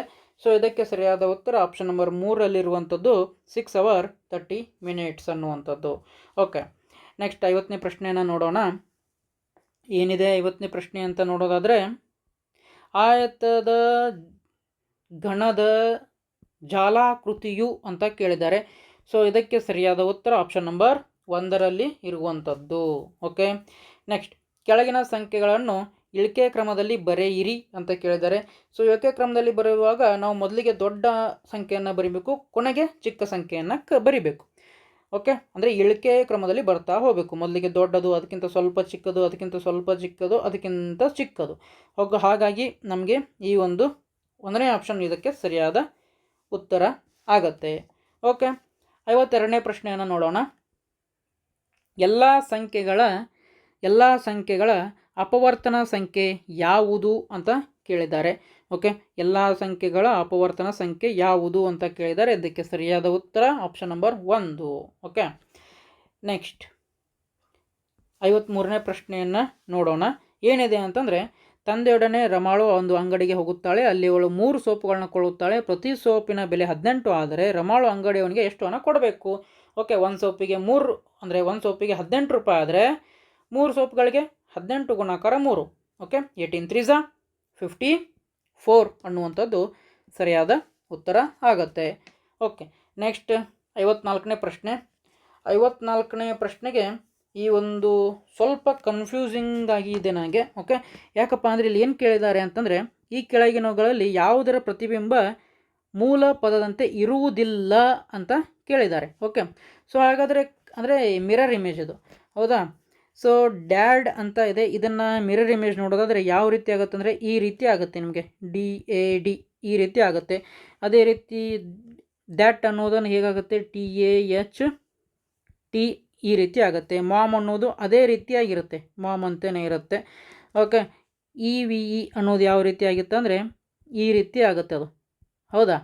ಇಲ್ಲಿ ನೋಡ್ಬೋದು ನೀವು, ಮೂಲ ಪದದಂತೆ ಇರುವುದಿಲ್ಲ ಅಂತ ಕೇಳಿದ್ದಾರೆ. ಓಕೆ, ಡ್ಯಾಡ್ ಅನ್ನೋದು ಇದು ಡಿ ಉಲ್ಟಾ ಹೊಳ್ಳಿದೆ, ಇಲ್ಲ. EVE ಇದು ಉಲ್ಟಾ ಹೊಳ್ಳಿದೆ, ಇಲ್ಲ. ಮಾಮ್ ಹಾಗೇ ಇದೆ. ಆಮೇಲೆ ಇನ್ನೊಂದು ವಿಷಯ ಏನಂತಂದರೆ, ಈ ಅಕ್ಷರಗಳು ಎಲ್ಲ 3 ಸ್ಪೆಲ್ಲಿಂಗ್ ಇರುವಂಥ ಅಕ್ಷರಗಳು, ಹೌದಾ, ಅಥವಾ ವರ್ಡ್ಗಳು. ಆದರೆ THAT ದ್ಯಾಟ್ ಅನ್ನುವಂಥದ್ದು 4 ಲೆಟರ್ಗಳಿದೆ ಇಲ್ಲಿ, ಹೌದಾ? ಆಮೇಲೆ ನೋಡ್ಬೇಕು ನೀವು, ಇಲ್ಲಿ ಮೊದಲಿಗೆ T ಇತ್ತು, ಇಲ್ಲಿ T ಇದೆ, H ಬಂದಿದೆ, ಇಲ್ಲಿ A ಬಂದಿದೆ. ಸೊ ಹಾಗಾಗಿ ದ್ಯಾಟ್ ಅನ್ನುವಂಥದ್ದನ್ನು ಹೇಳ್ಬೋದು ನಾವು. ಓಕೆ, ಅಥವಾ ಈ ಪ್ರಶ್ನೆಯನ್ನು ಹೀಗೆ ಕೇಳಿದರೆ ಅವರು, ಅಥವಾ ಹೇಗೆ ಅಂತಂದರೆ, ಈ ಕೆಳಗಿನಲ್ಲಿ ಯಾವುದರ ಪ್ರತಿಬಿಂಬ ಮೂಲ ಪದದಂತೆ ಇದೆ ಅಂತ ಕೇಳಿದರೆ ಅವಾಗ ಮಾಮ್ ಅನ್ನುವಂಥದ್ದು ಸರಿ ಆಗ್ತಿತ್ತು. ಬಟ್ ಹಾಗೆ ಕೇಳಿಲ್ಲ. ಸದ್ಯಕ್ಕೆ ಈ ಪ್ರಶ್ನೆಗೆ ನಾವು ಸರಿಯಾದ ಉತ್ತರ ಯಾವುದು ಅಂತ ಅಂದ್ಕೊಳ್ಳೋಣ ಅಂತಂದರೆ ದ್ಯಾಟ್ ಅನ್ನುವಂಥದ್ದು ಅಂದ್ಕೊಳ್ಳೋಣ. ಓಕೆ, ಮುಂದೆ ಈ ಇಲಾಖೆಯಿಂದ ಅಫಿಷಿಯಲ್ ಕೀ ಉತ್ತರಗಳು ಬಂದಾಗ ನಾವು ನಿಮಗೆ ಕಮೆಂಟ್ ಬಾಕ್ಸ್ನಲ್ಲಿ ಪಿನ್ ಮಾಡುವ ಮುಖಾಂತರ ಈ ಉತ್ತರಕ್ಕೆ ಅಥವಾ ಈ ಪ್ರಶ್ನೆಗೆ ಸರಿಯಾದ ಉತ್ತರವನ್ನು ನಿಮಗೆ ತಿಳಿಸ್ತೇವೆ. ಓಕೆ, ಸೊ ಸದ್ಯಕ್ಕೆ ನಿಮಗೆ ಯಾವುದು ಈ ಪ್ರಶ್ನೆಗೆ ಉತ್ತರ ಅನಿಸುತ್ತೆ ಕಮೆಂಟ್ ಮಾಡುವ ಮುಖಾಂತರ, ಜಸ್ಟ್ ಕಮೆಂಟ್ ಅಂದರೆ ಸುಮ್ಮನೆ ಕಮೆಂಟ್ ಮಾಡಬೇಡಿ, ಅದಕ್ಕೆ ವಿವರಣೆಯನ್ನು ಸಹ ಬರೀರಿ. ಓಕೆ, ಬೇರೆಯವ್ರಿಗೂ ಸಹ ಅದೇ ನಿಮ್ಮ ಉತ್ತರನೇ ಯಾಕೆ ಕರೆಕ್ಟು ಅಂತ ವಿವರಣೆಯನ್ನು ಓದಿದರೆ ಗೊತ್ತಾಗುತ್ತೆ. ಓಕೆ, ನೆಕ್ಸ್ಟ್ ಆಮೇಲೆ ಈಗ ಏನು ಉತ್ತರಗಳನ್ನ ಹೇಳ್ತಿದ್ದೇನೆ, ನಿಮ್ಮ ಕಂಪೇರ್ ಮಾಡ್ಕೊಳ್ಳಿ. ಓಕೆ, ಕಂಪೇರ್ ಮಾಡಿಕೊಂಡು ನಿಮ್ಮ ಹೆಸರು, ನೀವು ಯಾವ ಊರಿಂದ ಕಮೆಂಟ್ ಮಾಡ್ತಿದ್ದೀರಾ, ನಿಮಗೆ ಎಷ್ಟು ಅಂಕಗಳು ಬಂದಿದ್ದಾವೆ ಅದನ್ನು ಸಹ ನಮ್ಮ ಕಮೆಂಟ್ ಬಾಕ್ಸ್ನಲ್ಲಿ ಬರೀರಿ. ಓಕೆ, ಅಂದರೆ ನಿಮಗೆ ಗೊತ್ತಾಗುತ್ತೆ ಯಾವ ವಿದ್ಯಾರ್ಥಿಗಳು ಎಷ್ಟು ಅಂಕಗಳನ್ನ ತೆಗೆದುಕೊಂಡಿದ್ದೀರಾ, ನೀವು ಎಷ್ಟು ಅಂಕಗಳನ್ನ ತೆಗೆದುಕೊಂಡಿದ್ದೀರಾ, ಕಾಂಪಿಟೇಷನ್ ಯಾವ ಲೆವೆಲ್ಗಿದೆ ಅದು ನಿಮಗೆ ಗೊತ್ತಾಗುತ್ತೆ, ಹೌದಲ್ವಾ? ಸೊ ಹಾಗಾಗಿ ನಮಗೆ ಕಮೆಂಟ್ ಮಾಡುವ ಮುಖಾಂತರ ತಿಳಿಸಿ. ಓಕೆ, 50ನೇ ಪ್ರಶ್ನೆಗೆ ಸರಿಯಾದ ಉತ್ತರ ಓಕೆ ನೆಟ್ವರ್ಕ್ ಆಫ್ ಕ್ಯೂಬರ್ಡ್ ಆಪ್ಷನ್ 1 ಸರಿಯಾಗಿತ್ತು. 51ನೇ ಪ್ರಶ್ನೆಗೆ ಸಹ ಏನು ಡಿಸೆಂಡಿಂಗ್ ಆರ್ಡರ್ ಅಂದರೆ ಇಳಿಕೆ ಕ್ರಮದಲ್ಲಿ ಬರಬೇಕಿತ್ತು, ಆಪ್ಷನ್ 1 ಸರಿಯಾಗಿತ್ತು. ಓಕೆ, ನೆಕ್ಸ್ಟ್ 52ನೇ ಪ್ರಶ್ನೆ, which number is the factor of all numbers ಅಂತ ಕೇಳಿದ್ದಾರೆ. ಆಪ್ಷನ್ ನಂಬರ್ 1 ಸರಿಯಾದ ಉತ್ತರ. ನೆಕ್ಸ್ಟ್ 53ನೇ ಪ್ರಶ್ನೆಯನ್ನು ನೋಡಿ, Rama went to a shop with her father. She purchases 3 soaps. The cost of each soap is 18. How much she has to pay to the shopkeeper ಅಂತ ಕೇಳಿದ್ದಾರೆ. So ಹಾಗಾದರೆ ಇದಕ್ಕೆ ಸರಿಯಾದ ಉತ್ತರ option number 3ರಲ್ಲಿರುವಂಥದ್ದು 18 3s 54. Okay, 18 3s 54 ಅನ್ನುವಂಥದ್ದು ಸರಿಯಾದ ಉತ್ತರ. Next ಆವಾಗಲೇ ಹೇಳ್ದಂಗೆ ಇದೊಂದು ಸ್ವಲ್ಪ ಕನ್ಫ್ಯೂಸಿಂಗ್ ಇದೆ. ಸೊ ನಿಮ್ಮ ಪ್ರಕಾರ ಯಾವುದು ಕಮೆಂಟ್ ಮಾಡಿ ನಮಗೆ ತಿಳಿಸಿ, ವಿವರಣೆಯೊಂದಿಗೆ ತಿಳಿಸಿ. ಓಕೆ, ಕಮೆಂಟ್ ಮಾಡುವ ಮುಖಾಂತರ. ನೆಕ್ಸ್ಟ್ 55ನೇ ಪ್ರಶ್ನೆ, ಕೆಳಗಿನವುಗಳಲ್ಲಿ ಯಾವುದು ತ್ರಿಭುಜ ಸಂಖ್ಯೆಯಲ್ಲ? ಓಕೆ, ಈ ಒಂದು ಪ್ರಶ್ನೆಯನ್ನು ನೀವು ಮಾಡಬೇಕಂದ್ರೆ ಈ ಫಾರ್ಮುಲಾ ಗೊತ್ತಿರಬೇಕು. ನೀವು Tn = n × n+1 / 2. ಅಂದರೆ ಇಲ್ಲಿ ಎಲ್ಲೆಲ್ಲಿ n ಅಂತ ಇದೆ ಅಲ್ಲಿ ನೀವು 2 ಅಂತ ಬರೆದ್ರೆ ನಿಮಗೆ ಬರುವಂತಹ ಉತ್ತರ 3 ಇದೆ. ಓಕೆ, 3 ಇಲ್ಲಿ ಬಂದಿದೆ. ಅಕಸ್ಮಾತ್ ನೀವು n = 3 ಅಂದರೆ ಏನು ಮಾಡಬೇಕಂತಂದರೆ ಎಲ್ಲೆಲ್ಲಿ ನಿಮಗೆ n ಕಾಣುತ್ತೆ ಅಲ್ಲೆಲ್ಲ ಇಲ್ಲಿಯೂ ಸಹ 3 ಇಡಬೇಕು. ಅಲ್ಲಿ 3 ಇಟ್ಟಾಗ ನಿಮಗೆ ಸಾಲ್ವ್ ಮಾಡಿದಾಗ ಬರುವಂಥ ಉತ್ತರ ಎಷ್ಟಪ್ಪ ಅಂದರೆ 6 ಅಂತ ಬರುತ್ತೆ. ಅದೇ ಒಂದು ವೇಳೆ n = 4 ಅಂತ ಇಟ್ಟರೆ ನಿಮಗೆ ಉತ್ತರ 10 ಬರುತ್ತೆ. ಓಕೆ, 6 ಇದೆ, 10 ಇದೆ. ಅದೇ ನೀವು n ಅಂತ ಬೇರೆ ಯಾವುದೇ ಒಂದು ಅಂಕೆಯನ್ನು ತೆಗೆದುಕೊಳ್ಳಿ, ಏನೇ ಇಟ್ಟರೂ ನಿಮಗೆ ಉತ್ತರ 5 ಅಂತ ಬರೋದಿಲ್ಲ. ಹಾಗಾಗಿ ತ್ರಿಭುಜ ಸಂಖ್ಯೆ ಎಲ್ಲ ಅಂತ ಕೇಳಿದರೆ ಇದರಲ್ಲಿ ಸರಿಯಾದ ಉತ್ತರ ಯಾವುದಪ್ಪ ಅಂದರೆ 5. ಇದಕ್ಕೆ ಇನ್ನೂ ಚೆನ್ನಾಗಿ ವಿವರಣೆಯನ್ನು ನಾನು ಮುಂಬರುವಂಥ ವಿಡಿಯೋಗಳಲ್ಲಿ ಹೇಳ್ತೇನೆ ನಿಮಗೆ. ಓಕೆ, ಸೊ ಹಾಗಾಗಿ option number 5 is the right answer. Next, ಒಂದು ಪುಸ್ತಕದ ಅಂಗಡಿಯಲ್ಲಿ ಲಭ್ಯವಿರುವ ಪುಸ್ತಕಗಳ ದರ ಪಟ್ಟಿ ಹೀಗಿದೆ. 7.5 ರೂಪಾಯಿ, 14, ಹಾಗೆ 5.5 ರೂಪಾಯಿ ಅಂತಿದೆ. ಆಮೇಲೆ ಏನಿದ್ದಾಳೆ, ರವಿ ಪುಸ್ತಕದ ಅಂಗಡಿಯಿಂದ ಈ 3 ಪುಸ್ತಕ ಕೊಳ್ಳುತ್ತಾನೆ. ಅವನು ಅಂಗಡಿಯವನಿಗೆ ನೀಡಬೇಕಾದ ಒಟ್ಟು ಹಣ ಅಂದರೆ ಟೋಟಲ್ ಆ್ಯಡ್ ಮಾಡಬೇಕು. ಇವನ್ನೆಲ್ಲ ಆ್ಯಡ್ ಮಾಡಿದರೆ ನಿಮ್ಗೆ ಎಷ್ಟು ಬರುತ್ತೆ ಅಂತಂದರೆ 27 ರೂಪಾಯಿಗಳು ಬರುತ್ತೆ. ಹೌದಾ? ನೆಕ್ಸ್ಟ್ 57ನೇ ಪ್ರಶ್ನೆಯನ್ನು ನೋಡೋಣ. ಏನಿದೆ 57ನೇ ಪ್ರಶ್ನೆ ಅಂತಂದರೆ, ಈ ಕೆಳಗಿನ ಭಿನ್ನರಾಶಿಗಳನ್ನು ಸುಲಭ ರೂಪದಲ್ಲಿ ಬರೆಯಿರಿ. ಅಂದರೆ ಕಟ್ತಾ ಹೊಡಿಬೇಕು. 8 1 8 2 16, ಎರಡನೇ 1 ಬಂತು. ಇಲ್ಲಿ 24 1 24 3. ಹೌದಾ? ಮೂರನೇ 1 ಬಂತು. ಎಲ್ಲಿದೆ ಅಂತಂದರೆ ಇಲ್ಲಿ ನೋಡಿ, ಎರಡನೇ 1 ಮತ್ತು ಮೂರನೇ 1. ಸರಿಯಾದ ಉತ್ತರ 1/2 ಆ್ಯಂಡ್ 1/3. ಹೌದಾ? ನೆಕ್ಸ್ಟ್ 600 ಸೆಂಟಿಮೀಟರನ್ನು ಮೀಟರ್ಗೆ ಪರಿವರ್ತಿಸಿ ಅಂತ ಹೇಳಿದ್ದಾರೆ. ಓಕೆ, 1 ಮೀಟರಲ್ಲಿ 100 ಸೆಂಟಿಮೀಟರ್ಗಳಿರ್ತವೆ. 600 ಸೆಂಟಿಮೀಟರ್ ಅಂದರೆ 6 ಮೀಟರ್. ಓಕೆ, ಸರಿಯಾದ ಉತ್ತರ 6 ಮೀಟರ್ ಅನ್ನುವಂಥದ್ದು. ಹಾಗೆ 59ನೇ ಪ್ರಶ್ನೆಯನ್ನು ನೋಡಿ. ಏನಿದೆ 59ನೇ ಪ್ರಶ್ನೆ ಅಂತಂದರೆ, 59ನೇ ಪ್ರಶ್ನೆ ಅಂದರೆ ನೋಡೋಣ. ಓಕೆ, 5 ಕ್ವಿಂಟಾಲ್ ತೂಕವು ಎಷ್ಟು ಕಿಲೋಗ್ರಾಮ್ಗೆ ಸಮ ಅಂತ ಕೇಳಿದ್ದಾರೆ. ಓಕೆ, 1 ಕ್ವಿಂಟಾಲ್ ಅಂತಂದರೆ 100 ಕಿಲೋಗ್ರಾಮ್. ಹಾಗೆ 5 ಕ್ವಿಂಟಾಲ್ ಅಂತಂದರೆ 500 ಕಿಲೋಗ್ರಾಮ್, 500 kg. ಓಕೆ, ಗಣಿತ ವಿಷಯಕ್ಕೆ ಸಂಬಂಧಿಸಿದಂತೆ ಕೊನೆಯ ಪ್ರಶ್ನೆಯನ್ನು ನೋಡೋಣ. ಓಕೆ, ಅದಕ್ಕಿಂತ ಮೊದಲು ಇಂಗ್ಲೀಷ್ನಲ್ಲಿ ಸಹ ಈ ಒಂದು ಉತ್ತರಗಳನ್ನು ನೋಡಿಬಿಡೋಣ. ಏನಿದೆ ಅಂತಂದರೆ 55ನೇ ಪ್ರಶ್ನೆಗೆ ಸರಿಯಾದ ಉತ್ತರ ನಾಟ್ ಅ ಟ್ರಯಾಂಗುಲರ್ ನಂಬರ್ ಅಂತಂದರೆ 5. ಹಾಗೆ ಈ ಬುಕ್ಗಳನ್ನು ಎಲ್ಲ ನೀವು ಕೂಡಿಸಬೇಕಿತ್ತು, ಎಡಿಷನ್ ಮಾಡಬೇಕಿತ್ತು. ಓಕೆ, ಸೊ ಹಾಗಾದರೆ 56ನೇ ಪ್ರಶ್ನೆಗೆ ಸರಿಯಾದ ಉತ್ತರ 27. ಹಾಗೆ 57ನೇ ಪ್ರಶ್ನೆಗೆ ಸರಿಯಾದ ಉತ್ತರ 1/2 ಆ್ಯಂಡ್ 1/3. ಓಕೆ, ಜಸ್ಟ್ ನೀವು ಇದನ್ನ ಕ್ಯಾನ್ಸಲ್ ಮಾಡಬೇಕು. ಓಕೆ, ಹಾಗಾದರೆ ಸರಿಯಾದ ಉತ್ತರ ಯಾವುದಪ್ಪ ಅಂತಂದರೆ ಆಪ್ಷನ್ ನಂಬರ್ 2 ಅಲ್ಲಿರುವಂಥದ್ದು 1/2 ಆ್ಯಂಡ್ 1/3. ನೆಕ್ಸ್ಟ್ 58ನೇ ಪ್ರಶ್ನೆಯನ್ನು ನೋಡೋಣ. ಕನ್ವರ್ಟ್ 600 ಸೆಂಟಿಮೀಟರ್ ಇಂಟು ಮೀಟರ್ ಅಂತ ಹೇಳಿದ್ರು. ಸರಿಯಾದ ಉತ್ತರ 6 ಮೀಟರ್ ಆಗಿತ್ತು. 59ನೇ ಪ್ರಶ್ನೆ ಏನಿದೆ ಅಂತಂದರೆ 5 ಕ್ವಿಂಟಲ್ ಅಂತಂದರೆ ಹೌ ಮೆನಿ ಕಿಲೋಗ್ರಾಮ್ಸ್ ಅಂತ ಕೇಳಿದ್ದಾರೆ. ನಿಮಗೆಲ್ಲ ಗೊತ್ತಿರುವ ಹಾಗೆ 1 ಕ್ವಿಂಟಲ್ ಅಂದರೆ 100 ಕಿಲೋಗ್ರಾಮ್, 5 ಕ್ವಿಂಟಲ್ ಅಂತಂದರೆ 500 ಕಿಲೋಗ್ರಾಮ್ kg. ನೆಕ್ಸ್ಟ್ 60ನೇ ಪ್ರಶ್ನೆಯನ್ನು ನೋಡೋಣ. ಏನಿದೆ 60ನೇ ಪ್ರಶ್ನೆ ಅಂತಂದರೆ, 6457ರಲ್ಲಿ 4ರ ಸ್ಥಾನ ಬೆಲೆ ಮತ್ತು ಮುಖ ಬೆಲೆಯ ವ್ಯತ್ಯಾಸ ಅಂತ ಕೇಳಿದ್ದಾರೆ. ಸೊ ಇದಕ್ಕೆ ಸರಿಯಾದ ಉತ್ತರ 396 ಅನ್ನುವಂಥದ್ದು. ಓಕೆ, ಸೊ ಇಲ್ಲಿವರೆಗೂ ನಾವು ಗಣಿತ ವಿಷಯಕ್ಕೆ ಸಂಬಂಧಿಸಿದಂತೆ 20 ಪ್ರಶ್ನೆಗಳು ಅಂದರೆ 60ನೇ ಪ್ರಶ್ನೆವರೆಗೂ ನಾವು ಉತ್ತರಗಳನ್ನು ನೋಡಿಕೊಂಡೆವು. ಓಕೆ, ಆವಾಗಲೇ ಹೇಳ್ದಂಗೆ ಈ ಒಂದು ಆದರ್ಶ ವಿದ್ಯಾಲಯಕ್ಕೆ ಕೊನೆಯ ದಿನಾಂಕ ಸದ್ಯಕ್ಕೆ ಈ ವಿಡಿಯೋ ಮಾಡುತ್ತಿರುವ ದಿನಾಂಕದಿಂದ ಅಂದರೆ ಇವತ್ತು ನಾನು 1 ಮಾರ್ಚ್ 2026ರಂದು ವಿಡಿಯೋ ಮಾಡ್ತಿದ್ದೇನೆ. ಸೊ ಇವಾಗ ಆದರ್ಶ ವಿದ್ಯಾಲಯಕ್ಕೆ ಅರ್ಜಿ ಸಲ್ಲಿಸುವ ಕೊನೆಯ ದಿನಾಂಕ ಮಾರ್ಚ್ 2 ಇದೆ. Okay, March 2, 2026. ಈ ದಿನಾಂಕ ಮುಂದಾದರೂ ಹೋಗ್ಬೋದು ಅಥವಾ ಇದೇ ಕೊನೆಯ ದಿನಾಂಕ ಆಗ್ಬೋದು, ನನಗೂ ಸಹ ಗೊತ್ತಿಲ್ಲ. ಆಗಾಗ ನೀವು ವೆಬ್ಸೈಟನ್ನು ತೆಗೆದುಕೊಂಡು ಓಪನ್ ಮಾಡಿ ನೋಡ್ತಾ ಇರಬೇಕು. ಓಕೆ, ಆದಷ್ಟು ಬೇಗ ಅರ್ಜಿಯನ್ನು ಸಲ್ಲಿಸಿ. ಓಕೆ, ಹಾಗೆ ಈ ಒಂದು ಆದರ್ಶ ವಿದ್ಯಾಲಯದ ಹಿಂದಿನ ವರ್ಷದ ಪ್ರಶ್ನೆ ಪತ್ರಿಕೆಗಳು ನಿಮಗೆ ಬೇಕಾಗಿದ್ದಲ್ಲಿ ಈ ವಾಟ್ಸಪ್ ನಂಬರನ್ನು ಸಂಪರ್ಕ ಮಾಡ್ಬೋದು. ಓಕೆ, ನೆಕ್ಸ್ಟ್ ನಮ್ಮ ವಾಟ್ಸಪ್ ಗ್ರೂಪನ್ನು ಈ ಒಂದು QR ಕೋಡ್ ಸ್ಕ್ಯಾನ್ ಮಾಡೋ ಮುಖಾಂತರ ನೀವು ಜಾಯ್ನ್ ಆಗ್ಬೋದು. ಹಾಗಾದರೆ ಮುಂದಿನ ಏನು ವಿಷಯದ ಕೀ ಉತ್ತರಗಳನ್ನ ನೋಡ್ತಾ ಹೋಗೋಣ. 61ನೇ ಪ್ರಶ್ನೆಯಿಂದ ನಿಮಗೆ ವಿಜ್ಞಾನ ವಿಷಯಕ್ಕೆ ಸಂಬಂಧಿಸಿದಂತೆ ಪ್ರಶ್ನೆಗಳು ಕಾಣಸಿಗುತ್ತೆ. ಹೌದಾ? ಹಾಗಾದರೆ 61ನೇ ಪ್ರಶ್ನೆಯನ್ನು ನೋಡೋಣ. 61ನೇ ಪ್ರಶ್ನೆ ಹೀಗಿದೆ: ಮೇಲ್ಮಣ್ಣು ನಾಶವಾಗುವ ಸಂದರ್ಭ ಅಂತ ಕೇಳಿದ್ದಾರೆ. Option 1 is the right answer. ಜೋರಾಗಿ ಗಾಳಿ ಬೀಸಿದಾಗ. ಹಾಗೆ 62ನೇ ಪ್ರಶ್ನೆಯನ್ನು ನೋಡೋಣ. ಇವುಗಳಲ್ಲಿ ಏಕವಾರ್ಷಿಕ ಸಸ್ಯ ಯಾವುದು ಅಂತ ಹೇಳಿದ್ದಾರೆ.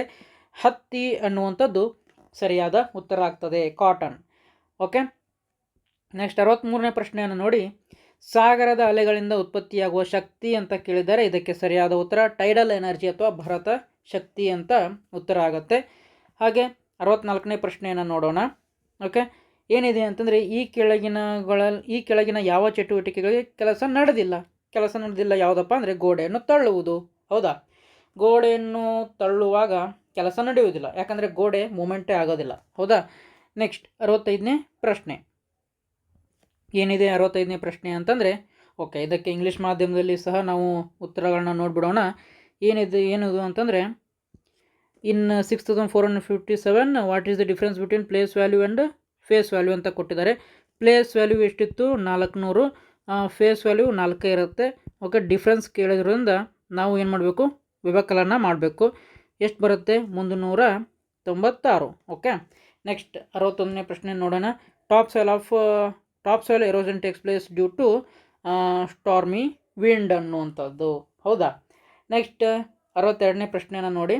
ಏನಿದೆ 62ನೇ ಪ್ರಶ್ನೆ ಅಂತಂದರೆ, which of these is on annual plant ಅಂತ ಕೇಳಿದ್ದಾರೆ. ಇದಕ್ಕೆ ಸರಿಯಾದ ಉತ್ತರ ಹತ್ತಿ ಅಥವಾ ಕಾಟನ್ ಅನ್ನುವಂಥದ್ದು.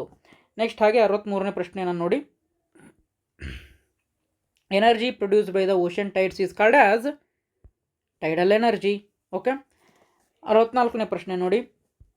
ಇನ್ which of the following activities the work is not done ಅಂತ ಕೇಳಿದರೆ ಪುಷಿಂಗ್ ದ ವಾಲ್. ನೆಕ್ಸ್ಟ್ 65ನೇ ಪ್ರಶ್ನೆಯನ್ನು ನೋಡೋಣ. 65ನೇ ಪ್ರಶ್ನೆ, ಓಕೆ, ನೀರಿನಲ್ಲಿ ಹೈಡ್ರೋಜನ್ ಮತ್ತು ಆಕ್ಸಿಜನ್ಗಳ ಅನುಪಾತ H2O ಅನ್ನುವಂಥದ್ದು ನಿಮಗೆಲ್ಲ ಗೊತ್ತಿದೆ. ಹಾಗಾಗಿ H ಎಷ್ಟಿರುತ್ತೆ? 2, O ಅನ್ನೋದು 1. ಸೊ ಇದಕ್ಕೆ ಸರಿಯಾದ ಉತ್ತರ 2:1, 2:1. ಈ ಕೆಳಗಿನ ಯಾವ ಗ್ರಹದ ಒಂದು ದಿನದ ಅವಧಿ 1 ವರ್ಷಕ್ಕಿಂತ ಹೆಚ್ಚಾಗಿರುತ್ತದೆ ಅಂತ ಕೇಳಿದರೆ ನಿಮಗೆ ಸರಿಯಾದ ಉತ್ತರ ಶುಕ್ರ ಅನ್ನುವಂಥದ್ದು. ಓಕೆ, ನೆಕ್ಸ್ಟ್ ನಾವು ಈಗ 67ನೇ ಪ್ರಶ್ನೆಯನ್ನು ನೋಡೋಣ. ಉತ್ಪತನ ಹೊಂದುವ ವಸ್ತುವಿಗೆ ಉದಾಹರಣೆ ಅಂತಂದರೆ ನ್ಯಾಫ್ತಲಿನ್ ಬಾಲ್ಗಳು ಅನ್ನುವಂಥದ್ದು. ಹಾಗೆ 68ನೇ ಪ್ರಶ್ನೆ ನೋಡಿ. ಒಂದು ಘಟಕದ ಪರಿಮಾಣವು ಒಳಗೊಂಡಿರುವ ದ್ರವ್ಯರಾಶಿಯ ಪ್ರಮಾಣ ಅಂತ ಕೇಳಿದ್ದಾರೆ. ಸೊ ಇದಕ್ಕೆ ಸರಿಯಾದ ಉತ್ತರ ಆಪ್ಷನ್ ನಂಬರ್ 3ರಲ್ಲಿರುವಂಥದ್ದು ಸಾಂದ್ರತೆ ಅನ್ನುವಂಥದ್ದು. ಓಕೆ, 69ನೇ ಪ್ರಶ್ನೆಯನ್ನು ನೋಡಿ. ಶುದ್ಧ ನೀರಿಗೆ ಬಣ್ಣ, ವಾಸನೆ, ರುಚಿ ಇರುವುದಿಲ್ಲ. ಇದಕ್ಕೆ ಕಾರಣ ಅಂತ ಕೇಳಿದ್ದಾರೆ. ಇದಕ್ಕೆ ಕಾರಣ ಆಪ್ಷನ್ ನಂಬರ್ 2ರಲ್ಲಿ ಇರುವಂಥದ್ದು ನೀರಿನಲ್ಲಿ ವಿಲೀನವಾಗಿರುವ ಲವಣ ಮತ್ತು ಖನಿಜಾಂಶಗಳಿಂದ ಅಂತ ಸರಿಯಾದ ಉತ್ತರ ಆಗುತ್ತೆ. ಹಾಗೆ 70ನೇ ಪ್ರಶ್ನೆಯನ್ನು ನೋಡೋಣ. ಏನಂತಂದರೆ, ಅಕ್ಕಿಯ ಹೊರ ಮೇಲ್ಮೈಯಲ್ಲಿ ವಿಪುಲವಾಗಿರುವ ಜೀವಸತ್ವ ಯಾವುದು? ಅಂದರೆ ಹೆಚ್ಚಾಗಿರುವ ಜೀವಸತ್ವ ಯಾವುದು ಅಂತಂದರೆ ವಿಟಮಿನ್ ಬಿ. ಓಕೆ, ಹಾಗೆ ವಿಟಮಿನ್ ಬಿ ಕೊರತೆಯಿಂದ ಬರುವಂತಹ ರೋಗ ಯಾವುದಪ್ಪ ಅಂತಂದರೆ ಬೆರಿ ಅನ್ನುವಂಥದ್ದು. ಓಕೆ, ಬೆರಿ ಅನ್ನುವಂಥದ್ದು. ನೆಕ್ಸ್ಟ್ 71ನೇ ಪ್ರಶ್ನೆ ನೋಡೋಣ. ಓಕೆ, ಇಂಗ್ಲೀಷ್ನಲ್ಲಿ ಸಹ ಉತ್ತರಗಳನ್ನು ನೋಡ್ಬಿಡೋಣ. ಏನಂತಂದರೆ 65ನೇ ಪ್ರಶ್ನೆಗೆ ಸರಿಯಾದ ಉತ್ತರ 2:1 ಆಗಿತ್ತು. ಹೈಡ್ರೋಜನ್ ಆ್ಯಂಡ್ ಆಕ್ಸಿಜನ್ ರೇಷಿಯೋ ಕೇಳಿದ್ರು. ಹಾಗೆ 66ನೇ ಪ್ರಶ್ನೆ, which of the following planet has its 1 day longer then its 1 year ಅಂತ ಹೇಳಿದರು. ಇದಕ್ಕೆ ಸರಿಯಾದ ಉತ್ತರ ಶುಕ್ರ ಅಥವಾ ವೀನಸ್ ಆಗಿತ್ತು. Give an example for sublimation ಕೇಳಿದ್ರು. Naphthalene balls is the right answer. Next 68ನೇ ಪ್ರಶ್ನೆ ಏನಿದೆ. 68ನೇ ಪ್ರಶ್ನೆ ಅಂದರೆ the amount of mass content in unit volume is ಅಂತ ಕೇಳಿದ್ರು. ಇದಕ್ಕೆ ಸರಿಯಾದ ಉತ್ತರ ಆಪ್ಷನ್ ನಂಬರ್ 3ರಲ್ಲಿರುವಂಥದ್ದು ಡೆನ್ಸಿಟಿ. 69ನೇ ಪ್ರಶ್ನೆ ನೋಡಿ. Pure water is colourless, odourless, tasteless, give reason ಅಂತ ಕೊಟ್ಟಿದ್ರು. ಇದಕ್ಕೆ ಸರಿಯಾದ ಉತ್ತರ ಆಪ್ಷನ್ ನಂಬರ್ 2ರಲ್ಲಿ ಇರುವಂಥದ್ದು salts and minerals dissolve in water. Next 70ನೇ ಪ್ರಶ್ನೆ, which vitamin is enriched in outer surface of rice ಅಂತ ಕೇಳಿದ್ದಾರೆ. ಇದಕ್ಕೆ ಸರಿಯಾದ ಉತ್ತರ option B, which disease comes due to the deficiency of vitamin B ಅಂತ ಕೇಳಿದರೆ ಸರಿಯಾದ ಉತ್ತರ ಬೆರಿ ಅನ್ನುವಂಥದ್ದಾಗಿರುತ್ತೆ. ಓಕೆ, ಇದಕ್ಕೆ ಸದ್ಯಕ್ಕೆ option B is the right answer. 71ನೇ ಪ್ರಶ್ನೆ, ಕೆಳಗಿನವುಗಳಲ್ಲಿ ವಿದ್ಯುತ್ ಶಕ್ತಿಯನ್ನು ಉಷ್ಣ ಶಕ್ತಿಯಾಗಿ ಪರಿವರ್ತಿಸುವ ಸಾಧನ ಯಾವುದು ಅಂತ ಅಂದರೆ ವಿದ್ಯುತ್ ಇಸ್ತ್ರಿ ಪೆಟ್ಟಿಗೆ ಅನ್ನುವಂಥದ್ದು. ಓಕೆ, ವಿದ್ಯುತ್ ಇಸ್ತ್ರಿ ಪೆಟ್ಟಿಗೆ. ಹಾಗೆ 72ನೇ ಪ್ರಶ್ನೆ ನೋಡಿ, ಇಂಗುಗುಂಡಿಗಳನ್ನು ನಿರ್ಮಿಸುವ ಮುಖ್ಯ ಉದ್ದೇಶ ಅಂತ ಕೇಳಿದ್ದಾರೆ. ಸೊ ಇದಕ್ಕೆ ಸರಿಯಾದ ಉತ್ತರ ಆಪ್ಷನ್ 2ರಲ್ಲಿ ಇರುವಂಥದ್ದು ಅಂತರ್ಜಲವನ್ನು ಮರುಪೂರಣಗೊಳಿಸುವುದು. ಓಕೆ, 73ನೇ ಪ್ರಶ್ನೆಯನ್ನು ನೋಡಿ, ಇವುಗಳಲ್ಲಿ ಹೇಳಿಕೆಗಳನ್ನ ಕೊಟ್ಟಿದ್ದಾರೆ. ಓಕೆ, ಹೇಳಿಕೆಗಳಲ್ಲಿ ಯಾವುದು ಸರಿಯಾಗಿದೆ ಅಥವಾ ಯಾವುದು ತಪ್ಪಾಗಿದೆ ಅಂತ ನೀವು ಹೇಳಬೇಕು. ಇಲ್ಲಿ ಏನು ಕೇಳಿದ್ದಾರೆ, ಓಕೆ ಸರಿ ಅಂತ ಕೇಳಿದ್ದಾರೆ. ಸರಿ ಅಂತ ನೋಡೋದಾದರೆ 73ನೇ ಪ್ರಶ್ನೆಗೆ ಹೇಳಿಕೆ ಎ ಅದು ಏನಾಗಿದೆ, ಸರಿಯಾಗಿದೆ. ಓಕೆ, ಬದಲಿ ಇಂಧನ ಮೂಲಗಳಾದ ಸೌರಶಕ್ತಿ, ಜಲಶಕ್ತಿ, ಜಲವಿದ್ಯುತ್ ಶಕ್ತಿ, ಪವನಶಕ್ತಿ ಬಳಸುವುದರಿಂದ ವಾಯುಮಾಲಿನ್ಯವನ್ನು ತಡೆಗಟ್ಟಬಹುದು. ಹೌದು. ನಗರೀಕರಣದಿಂದ ವಾಯುಮಾಲಿನ್ಯ ಕಡಿಮೆ ಆಗುತ್ತದೆ. ರಾಂಗ್, ಹೆಚ್ಚಿಗೆ ಆಗುತ್ತದೆ. ಹಾಗಾಗಿ ಬಿ ತಪ್ಪು. ಸೊ ಇದಕ್ಕೆ ಸರಿಯಾದ ಉತ್ತರ ಆಪ್ಷನ್ ನಂಬರ್ 1ರಲ್ಲಿ ಇರುವಂಥದ್ದು ಹೇಳಿಕೆ ಸರಿ ಮತ್ತು ಬಿ ತಪ್ಪಾಗಿದೆ ಅನ್ನುವಂಥದ್ದು. ಓಕೆ, ಹಾಗೆ 74ನೇ ಪ್ರಶ್ನೆ ಸಹ ಹೇಳಿಕೆಗೆ ಸಂಬಂಧಪಟ್ಟಂತಹ ಪ್ರಶ್ನೆಯಾಗಿದೆ. ನೋಡೋಣ. ಅರಣ್ಯಗಳು ನವೀಕರಿಸಬಹುದಾದ ಸಂಪನ್ಮೂಲಗಳಾಗಿವೆ. ಹೌದು, ಸರಿ. ಆಮೇಲೆ ಅರಣ್ಯೀಕರಣದಿಂದಾಗಿ ಅನೇಕ ಸಂಪನ್ಮೂಲಗಳ ಸಂರಕ್ಷಣೆಗೆ ಇದು ಸರಿಯಾಗಿದೆ. ಸೊ ಹಾಗಾಗಿ 74ನೇ ಪ್ರಶ್ನೆಗಳಿಗೆ 4ನೇ ಉತ್ತರ ಹೇಳಿಕೆ ಎ ಮತ್ತು ಬಿ ಎರಡೂ ಸಹ ಸರಿ ಆಗಿವೆ. ಹೌದಾ? 75ನೇ ಪ್ರಶ್ನೆಯನ್ನು ನೋಡೋಣ. ವಿಜ್ಞಾನಕ್ಕೆ ಸಂಬಂಧಿಸಿದಂತೆ ಇನ್ನೂ ಕೇವಲ 5 ಪ್ರಶ್ನೆಗಳು ಉಳಿದಿವೆ. ಓಕೆ, ಇಂಗ್ಲೀಷ್ನಲ್ಲಿ ಸಹ ನೋಡ್ಬಿಡೋಣ. ಈಗ ಏನಿದೆ 71ನೇ ಪ್ರಶ್ನೆಗೆ ಸರಿ ಅಂತಂದರೆ ಎಲೆಕ್ಟ್ರಿಕ್ ಐರನ್ ಬಾಕ್ಸ್. ಆಮೇಲೆ 72ನೇದಕ್ಕೆ ಅಂತರ್ಜಲ ಮರುಪೂರ್ಣ ಅಂತಂದರೆ ಟು ರೀಗೇನ್ ಅಂಡರ್ಗ್ರೌಂಡ್ ವಾಟರ್. ಹೌದಾ? ಆಮೇಲೆ 73ನೇ ಪ್ರಶ್ನೆಯನ್ನು ನೋಡೋಣ. ಏನಿದೆ 73ನೇ ಪ್ರಶ್ನೆಗೆ ಸರಿಯಾದ ಉತ್ತರ ಅಂತಂದರೆ ಆಪ್ಷನ್ ನಂಬರ್ 1ರಲ್ಲಿ ಇರುವಂಥದ್ದು statement A is true and statement B is false ಅನ್ನುವಂಥದ್ದು. ಹಾಗೆ 74ನೇ ಪ್ರಶ್ನೆಯನ್ನು ನೋಡೋಣ. ಇದು ಸಹ ಸ್ಟೇಟ್ಮೆಂಟ್ ಓದಬೇಕು, ನೀವು ಆನ್ಸರ್ ಮಾಡಬೇಕು. 74ನೇದಕ್ಕೆ ಏನಿತ್ತು, ಇದು 1ನೇದು ಸರಿ ಇತ್ತು, 2ನೇದು ಓಕೆ ಇದು ಸಹ ಸರಿ ಇತ್ತು. ಇಲ್ಲಿ ಸರಿಯಾದ ಉತ್ತರ both statements A and B are true ಅನ್ನುವಂಥದ್ದು. ಓಕೆ, 75ನೇ ಪ್ರಶ್ನೆಯನ್ನು ನೋಡ್ತಾ ಹೋಗೋಣ. ಈಗ ಕೆಳಗಿನವುಗಳಲ್ಲಿ ಯಾವುವು ಬದಲಾದ ಆಧುನಿಕ ಆಹಾರ ಅಭ್ಯಾಸದಿಂದ ಉಂಟಾಗುವ ಪರಿಣಾಮಗಳಾಗಿವೆ ಅಂತ ಹೇಳಿದ್ದಾರೆ. ಜನರು ಸುಲಭವಾಗಿ ರೋಗಗಳಿಗೆ ತುತ್ತಾಗುತ್ತಿದ್ದಾರೆ. ಹೌದು. ಜನರ ಆರೋಗ್ಯ ಉತ್ತಮ ಆಗುತ್ತಿದೆ. ತಪ್ಪು. ಮಸಾಲೆಯುಕ್ತ ಆಹಾರ, ಜಂಕ್ ಫುಡ್ಗಳು ಬೊಜ್ಜಿನ ಸಮಸ್ಯೆ ಹೆಚ್ಚಾಗುವಂತೆ ಮಾಡಿದೆ. ಸರಿ. ಹಾಗಾದರೆ ಎ ಮತ್ತು ಸಿ ಎರಡೂ ಸರಿ ಆಗುತ್ತೆ. ಎಲ್ಲಿದೆ ಆಪ್ಷನ್ ನಂಬರ್ 2ರಲ್ಲಿ ಇದೆ ನೋಡಿ, ಎ ಮತ್ತು ಸಿ ಸರಿ ಅನ್ನುವಂಥದ್ದು. ಓಕೆ, 76ನೇ ಪ್ರಶ್ನೆಯನ್ನು ನೋಡೋಣ. 76ನೇ ಪ್ರಶ್ನೆ ಏನಿದೆ ಅಂತಂದರೆ ಕೆಳಗಿನವುಗಳಲ್ಲಿ ಯಾವುದು ದ್ರವ್ಯದ ಲಕ್ಷಣವಲ್ಲ, ಒಂದು ವಸ್ತುವಿನ ಲಕ್ಷಣ ಅಲ್ಲ ಅಂತ ಕೇಳಿದ್ದಾರೆ. ಸೊ ಇದಕ್ಕೆ ಸರಿಯಾದ ಉತ್ತರ ಎಲ್ಲ ದ್ರವ್ಯಗಳು ಪದಾರ್ಥಗಳು ಆಕಾರವನ್ನು ಹೊಂದಿರುತ್ತವೆ. ರಾಂಗ್. ಫಾರ್ ಎಕ್ಸಾಂಪಲ್ ನೀರು ಆಕಾರವನ್ನು ಹೊಂದಿಲ್ಲ. ಹೌದಾ? ಸೊ ಹಾಗಾಗಿ 2ನೇ ಪ್ರಶ್ನೆ ನಮಗೆ ಸರಿಯಾದ 2ನೇ ಆಪ್ಷನ್ ಸರಿಯಾದ ಉತ್ತರ ಆಗುತ್ತೆ. ನೆಕ್ಸ್ಟ್ 77ನೇ ಪ್ರಶ್ನೆ, ವಿದ್ಯುತ್ ಕೋಶದಲ್ಲಿ ಯಾವ ಶಕ್ತಿಯು ವಿದ್ಯುತ್ ಶಕ್ತಿಯಾಗಿ ಪರಿವರ್ತನೆಯಾಗುತ್ತದೆ? ಇದಕ್ಕೆ ಸರಿಯಾದ ಉತ್ತರ ರಾಸಾಯನಿಕ ಶಕ್ತಿ. 78ನೇ ಪ್ರಶ್ನೆಯನ್ನು ನೋಡೋಣ.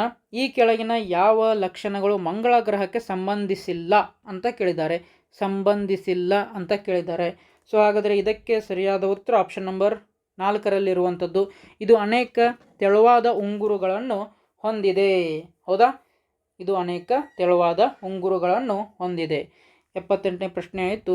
ಓಕೆ, ಇಂಗ್ಲೀಷ್ನಲ್ಲಿ ಸಹ ನೋಡ್ಬಿಡೋಣ. 75ನೇ ಪ್ರಶ್ನೆಗೆ ಸರಿಯಾದ ಉತ್ತರ ಯಾವುದಾಗಿತ್ತು ಅಂದರೆ ಆಪ್ಷನ್ ನಂಬರ್ 2ರಲ್ಲಿ ಇರುವಂಥದ್ದು ಎ ಮತ್ತು ಸಿ ಟ್ರೂ ಎರಡೂ ಸಹ ಸರಿಯಾಗಿ ಇದ್ದವು. ಹೌದಾ?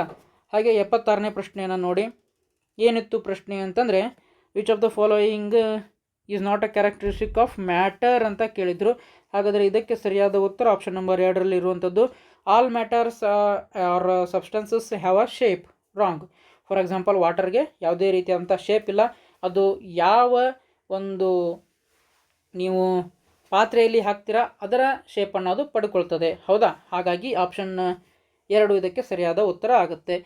ನೆಕ್ಸ್ಟ್ 77ನೇ ಪ್ರಶ್ನೆ, which energy is converted into electrical energy in a cell ಅಂತ ಕೇಳಿದ್ದಾರೆ.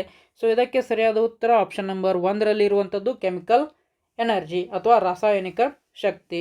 78ನೇ ಪ್ರಶ್ನೆಯನ್ನು ನೋಡಿ, which of the following characteristics is not associated with planet Mars ಅಂತ ಕೇಳಿದ್ದಾರೆ.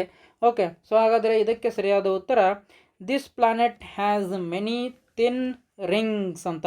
ಓಕೆ, ಇದಕ್ಕೆ ಯಾವುದೇ ರೀತಿಯಾದಂಥ ರಿಂಗ್ಗಳು ಇರೋದಿಲ್ಲ. ಹೌದಾ? ನೆಕ್ಸ್ಟ್ 79ನೇ ಪ್ರಶ್ನೆ, ಹೊಂದಿಸಿ ಬರೆಯಿರಿ. ಓಕೆ, ಅಂದರೆ ನಮ್ಮ ವಾತಾವರಣದಲ್ಲಿ ಯಾವ ಯಾವ ಗಾಳಿ ಅಥವಾ ಅನಿಲ ಎಷ್ಟು ಪರ್ಸೆಂಟೇಜ್ ಇದೆ ಅಂತ ಇದನ್ನು ಇಲ್ಲಿ ಕೇಳಿದ್ದಾರೆ. ಹೌದಾ? ಹಾಗಾದರೆ 79ನೇ ಪ್ರಶ್ನೆ ಸರಿಯಾದ ಉತ್ತರ ಆಪ್ಷನ್ ನಂಬರ್ 3ರಲ್ಲಿ ಇರುವಂಥದ್ದು. ಹೌದಾ? ಹಾಗೆ ಯಾಕಪ್ಪ ಅಂತಂದರೆ ಸಾರಜನಕ ಎಷ್ಟಿದೆ? 78%. ಹಾಗೆ ಆಮ್ಲಜನಕ 21%.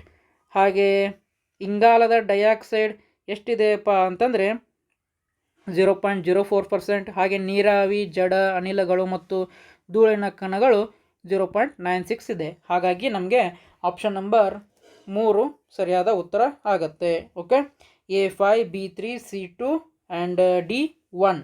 ನೆಕ್ಸ್ಟ್ 80ನೇ ಪ್ರಶ್ನೆಯನ್ನು ನೋಡೋಣ. ವಿಜ್ಞಾನಕ್ಕೆ ಸಂಬಂಧಿಸಿದಂತೆ ಕೊನೆಯ ಪ್ರಶ್ನೆ. ಹೌದಾ?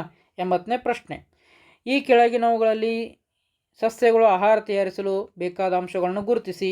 ಸೂರ್ಯನ ಬೆಳಕು ಬೇಕು, ಇಂಗಾಲ ಡೈಆಕ್ಸೈಡ್ ಬೇಕು, ನೀರು ಮತ್ತು ಲವಣಗಳು ಬೇಕು, ಪತ್ರ ಹರಿತು ಬೇಕು. ಹಾಗಾಗಿ ಮೇಲಿನ ಎಲ್ಲವೂ ಸರಿಯಾದ ಉತ್ತರ ಅಂತ ಆಗುತ್ತೆ. ಹೌದಾ? ಓಕೆ, ಆವಾಗಲೇ ಹೇಳ್ದಂಗೆ ಮತ್ತೆ ನೆನಪಿಸ್ತೇನೆ. ಏನಪ್ಪ ಅಂದರೆ ಆದರ್ಶ ವಿದ್ಯಾಲಯ ಇದಕ್ಕೆ ಅರ್ಜಿ ಸಲ್ಲಿಸೋಕ್ಕೆ ಮಾರ್ಚ್ 2 ಕೊನೆಯ ದಿನಾಂಕ ಆಗಿದೆ. ಅಂದರೆ ವಿಸ್ತರಣೆ ಮಾಡಿದ್ದಾರೆ. ಈ ಒಂದು ದಿನಾಂಕ ಸದ್ಯಕ್ಕೆ ನಾನು ವಿಡಿಯೋ ಮಾಡುತ್ತಿರುವಾಗ ಇದ್ದಂತಹ ನೋಟಿಫಿಕೇಷನಲ್ಲಿ ಇದ್ದಂತಹ ದಿನಾಂಕ. ಇದು ಮುಂದಾದರೂ ಹೋಗ್ಬೋದು ಅಥವಾ ಇದೇ ಇರ್ಬೋದು. ನೀವು ಆವಾಗವಾಗ ವೆಬ್ಸೈಟನ್ನು ಓಪನ್ ಮಾಡಿ ನೋಡ್ಕೊಳ್ಳಿ. ಆಮೇಲೆ ಇನ್ನೂ ನೀವು ಈ ಒಂದು ಅರ್ಜಿಯನ್ನು ಸಲ್ಲಿಸಿಲ್ಲ ಅಂತಂದರೆ ನಮ್ಮ ಯೂಟ್ಯೂಬ್ ಚಾನಲಲ್ಲಿ ಹೇಗೆ ಅರ್ಜಿಯನ್ನು ಸಲ್ಲಿಸುವುದು ಅಂತ ಸ್ಟೆಪ್ ಬೈ ಸ್ಟೆಪ್ ವಿಡಿಯೋ ಇದೆ. ಅದನ್ನು ನೋಡಿ ನಿಮ್ಮ ಮೊಬೈಲ್ ಮುಖಾಂತರ ಅಥವಾ ಲ್ಯಾಪ್ಟಾಪ್ ಮುಖಾಂತರ ನೀವು ಅರ್ಜಿಯನ್ನು ಸಲ್ಲಿಸ್ಬೋದು. ಓಕೆ, ನೆಕ್ಸ್ಟ್ ಆವಾಗಲೇ ಹೇಳ್ದಂಗೆ ಇದು ವಿಡಿಯೋನ ಪಾಸ್ ಮಾಡಿ ಈ ನಂಬರನ್ನು ನೋಟ್ ಮಾಡ್ಕೊಳ್ಳಿ. ಓಕೆ, ನಿಮಗೆ ಪ್ರಶ್ನೆ ಪತ್ರಿಕೆಗಳು ಬೇಕಾಗಿದ್ದಲ್ಲಿ ಈ ವಾಟ್ಸಪ್ ನಂಬರನ್ನು ನೀವು ಸಂಪರ್ಕ ಮಾಡ್ಬೋದು. ಓಕೆ, ನೆಕ್ಸ್ಟ್ ಆವಾಗಲೇ ಹೇಳ್ದಂಗೆ ನಮ್ಮ ವಾಟ್ಸಪ್ ಗುಂಪನ್ನು ನೀವು ಸೇರಬೇಕು ಅಂತ ಬಯಸಿದಲ್ಲಿ ಇದನ್ನು ಸ್ಕ್ಯಾನ್ ಮಾಡಿ ನಮ್ಮ ವಾಟ್ಸಪ್ ಗುಂಪನ್ನು ನೀವು ಜಾಯಿನ್ ಆಗ್ಬೋದು. ನೆಕ್ಸ್ಟ್ ಈಗ ವಿಜ್ಞಾನ ವಿಷಯಕ್ಕೆ ಸಂಬಂಧಿಸಿದಂತೆ 80 ಪ್ರಶ್ನೆಗಳು ಆದವು. ನೆಕ್ಸ್ಟ್ ಈಗ ಸಮಾಜ ವಿಜ್ಞಾನ ಅಥವಾ ಪರಿಸರ ಅಧ್ಯಯನ ಅಥವಾ ಎನ್ವಿರಾನ್ಮೆಂಟಲ್ ಸ್ಟಡೀಸ್ಗೆ ಸಂಬಂಧಪಟ್ಟಂತಹ ಪ್ರಶ್ನೆಗಳನ್ನ ನೋಡ್ತಾ ಹೋಗೋಣ. ಕೊನೆಯ 20 ಪ್ರಶ್ನೆಗಳು. ನಮ್ಮ ವಿಡಿಯೋ ನಿಮಗೆ ಇಷ್ಟ ಆಗಿದ್ದಲ್ಲಿ, ನಮ್ಮ ಎಫರ್ಟ್ ನಿಮಗೆ ಇಷ್ಟ ಆಗ್ತಿದ್ದಲ್ಲಿ ವಿಡಿಯೋಗೆ ಒಂದು ಲೈಕ್ ಹಾಗೆ ನಮ್ಮ ಚಾನಲನ್ನು ಸಬ್ಸ್ಕ್ರೈಬ್ ಮಾಡೋದನ್ನು ಮರಿಬೇಡಿ. ಸೊ 81ನೇ ಪ್ರಶ್ನೆಯನ್ನು ನೋಡೋಣ. ಏನಿದೆ ಪ್ರಶ್ನೆ ಅಂದರೆ, ಕರ್ನಾಟಕದ ಕರಾವಳಿಗೆ ಹೊಂದಿಕೊಂಡಿರುವ ಸಮುದ್ರ ಯಾವುದು ಅಂತ ಕೇಳಿದ್ದಾರೆ. ಸೊ ಇದಕ್ಕೆ ಸರಿಯಾದ ಉತ್ತರ ಅರಬ್ಬಿ ಸಮುದ್ರ ಅನ್ನುವಂಥದ್ದು. ನೆಕ್ಸ್ಟ್ ಓಕೆ, 89ನೇ ಪ್ರಶ್ನೆಗೆ ಇಂಗ್ಲೀಷ್ನಲ್ಲಿ ಸಹ ಒಂದು ಸಲ ಆನ್ಸರ್ ಹೇಳಿಬಿಡ್ತೇನೆ. ಏನಿದೆ 89ನೇ ಪ್ರಶ್ನೆಗೆ ಸರಿಯಾದ ಉತ್ತರ ಅಂದರೆ ಆಪ್ಷನ್ ನಂಬರ್ 3 ಆಗಿತ್ತು. ಓಕೆ, 79ನೇ ಪ್ರಶ್ನೆಗೆ ಸರಿಯಾದ ಆಪ್ಷನ್ 3 ಆಗಿತ್ತು. ಹಾಗೆ 80ನೇ ಪ್ರಶ್ನೆ ನೋಡಿ ಏನಿದೆ ಅಂತಂದರೆ ಇಲ್ಲಿ all of the above are correct ಅನ್ನುವಂಥದ್ದು ಸರಿಯಾದ ಉತ್ತರ.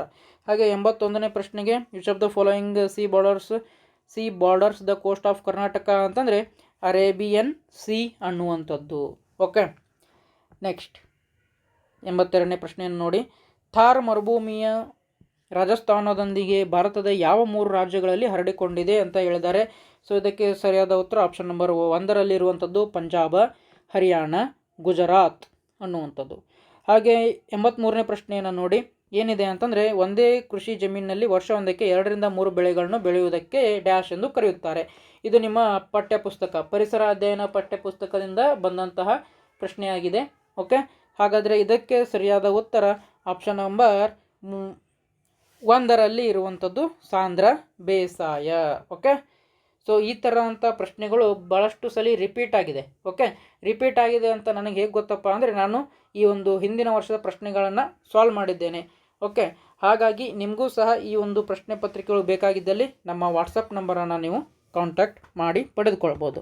ನೆಕ್ಸ್ಟ್ 83ನೇ ಪ್ರಶ್ನೆ ಆಯಿತು. 84ನೇದನ್ನು ನೋಡಿ. ಓಕೆ, ಸೊ ಇಲ್ಲಿ ಈ ಒಂದು ಸಂಬಂಧಗಳ ಪ್ರಶ್ನೆಗಳನ್ನ ನೋಡಿ ಕೇಳಿದ್ದಾರೆ. ಏನಪ್ಪ ಅಂದರೆ ಕೀರ್ತನ ಮತ್ತು ರಾಜುವಿಗೆ ಏನು ಸಂಬಂಧ ಇದೆ ಅಂತ. ಓಕೆ, ನೋಡ್ಬೋದು ನೀವಿಲ್ಲಿ ಕೀರ್ತನಾಳ ತಂದೆ ಶರಣ್ ಹಾಗೂ ತಾಯಿ ಸುಮಾ. ಓಕೆ, ಅದೇ ರೀತಿ ಸುಮಾನ ತಂದೆ ರಾಜು, ಅಂದರೆ ಕೀರ್ತನೆಗೆ ಏನಾಗ್ತದು ಅಜ್ಜ ಆಯಿತು. ಹಾಗೆ ರಾಜುವಿಗೆ ಕೀರ್ತನ ಏನಾದ್ಲು ಮೊಮ್ಮಗಳಾದ್ಲು. ಹಾಗಾದರೆ ಇದಕ್ಕೆ ಸರಿಯಾದ ಉತ್ತರ ಯಾವುದಪ್ಪ ಅಂದರೆ ಆಪ್ಷನ್ ನಂಬರ್ 1ರಲ್ಲಿ ಇರುವಂಥದ್ದು ಮೊಮ್ಮಗಳು ಮತ್ತು ಅಜ್ಜ. ಓಕೆ, ನೆಕ್ಸ್ಟ್ 82ನೇ ಪ್ರಶ್ನೆಗೆ ಸರಿಯಾದ ಉತ್ತರ ಯಾವುದಾಗಿತ್ತು ಅಂದರೆ ಆಪ್ಷನ್ ನಂಬರ್ 1 ಪಂಜಾಬ್, ಹರಿಯಾಣ, ಗುಜರಾತ್. 83ಕ್ಕೆ ಸಾಂದ್ರ ಬೇಸಾಯ ಅಂದರೆ ಇಂಟೆನ್ಸಿವ್ ಫಾರ್ಮಿಂಗ್. ನೆಕ್ಸ್ಟ್ 84ನೇ ಪ್ರಶ್ನೆ ಈಗಲೇ ಹೇಳಿದೆ ನಾನು, ಏನಪ್ಪ ಅಂದರೆ grand daughter and grand father ಅನ್ನುವಂಥದ್ದು ಆಪ್ಷನ್ ನಂಬರ್ 1.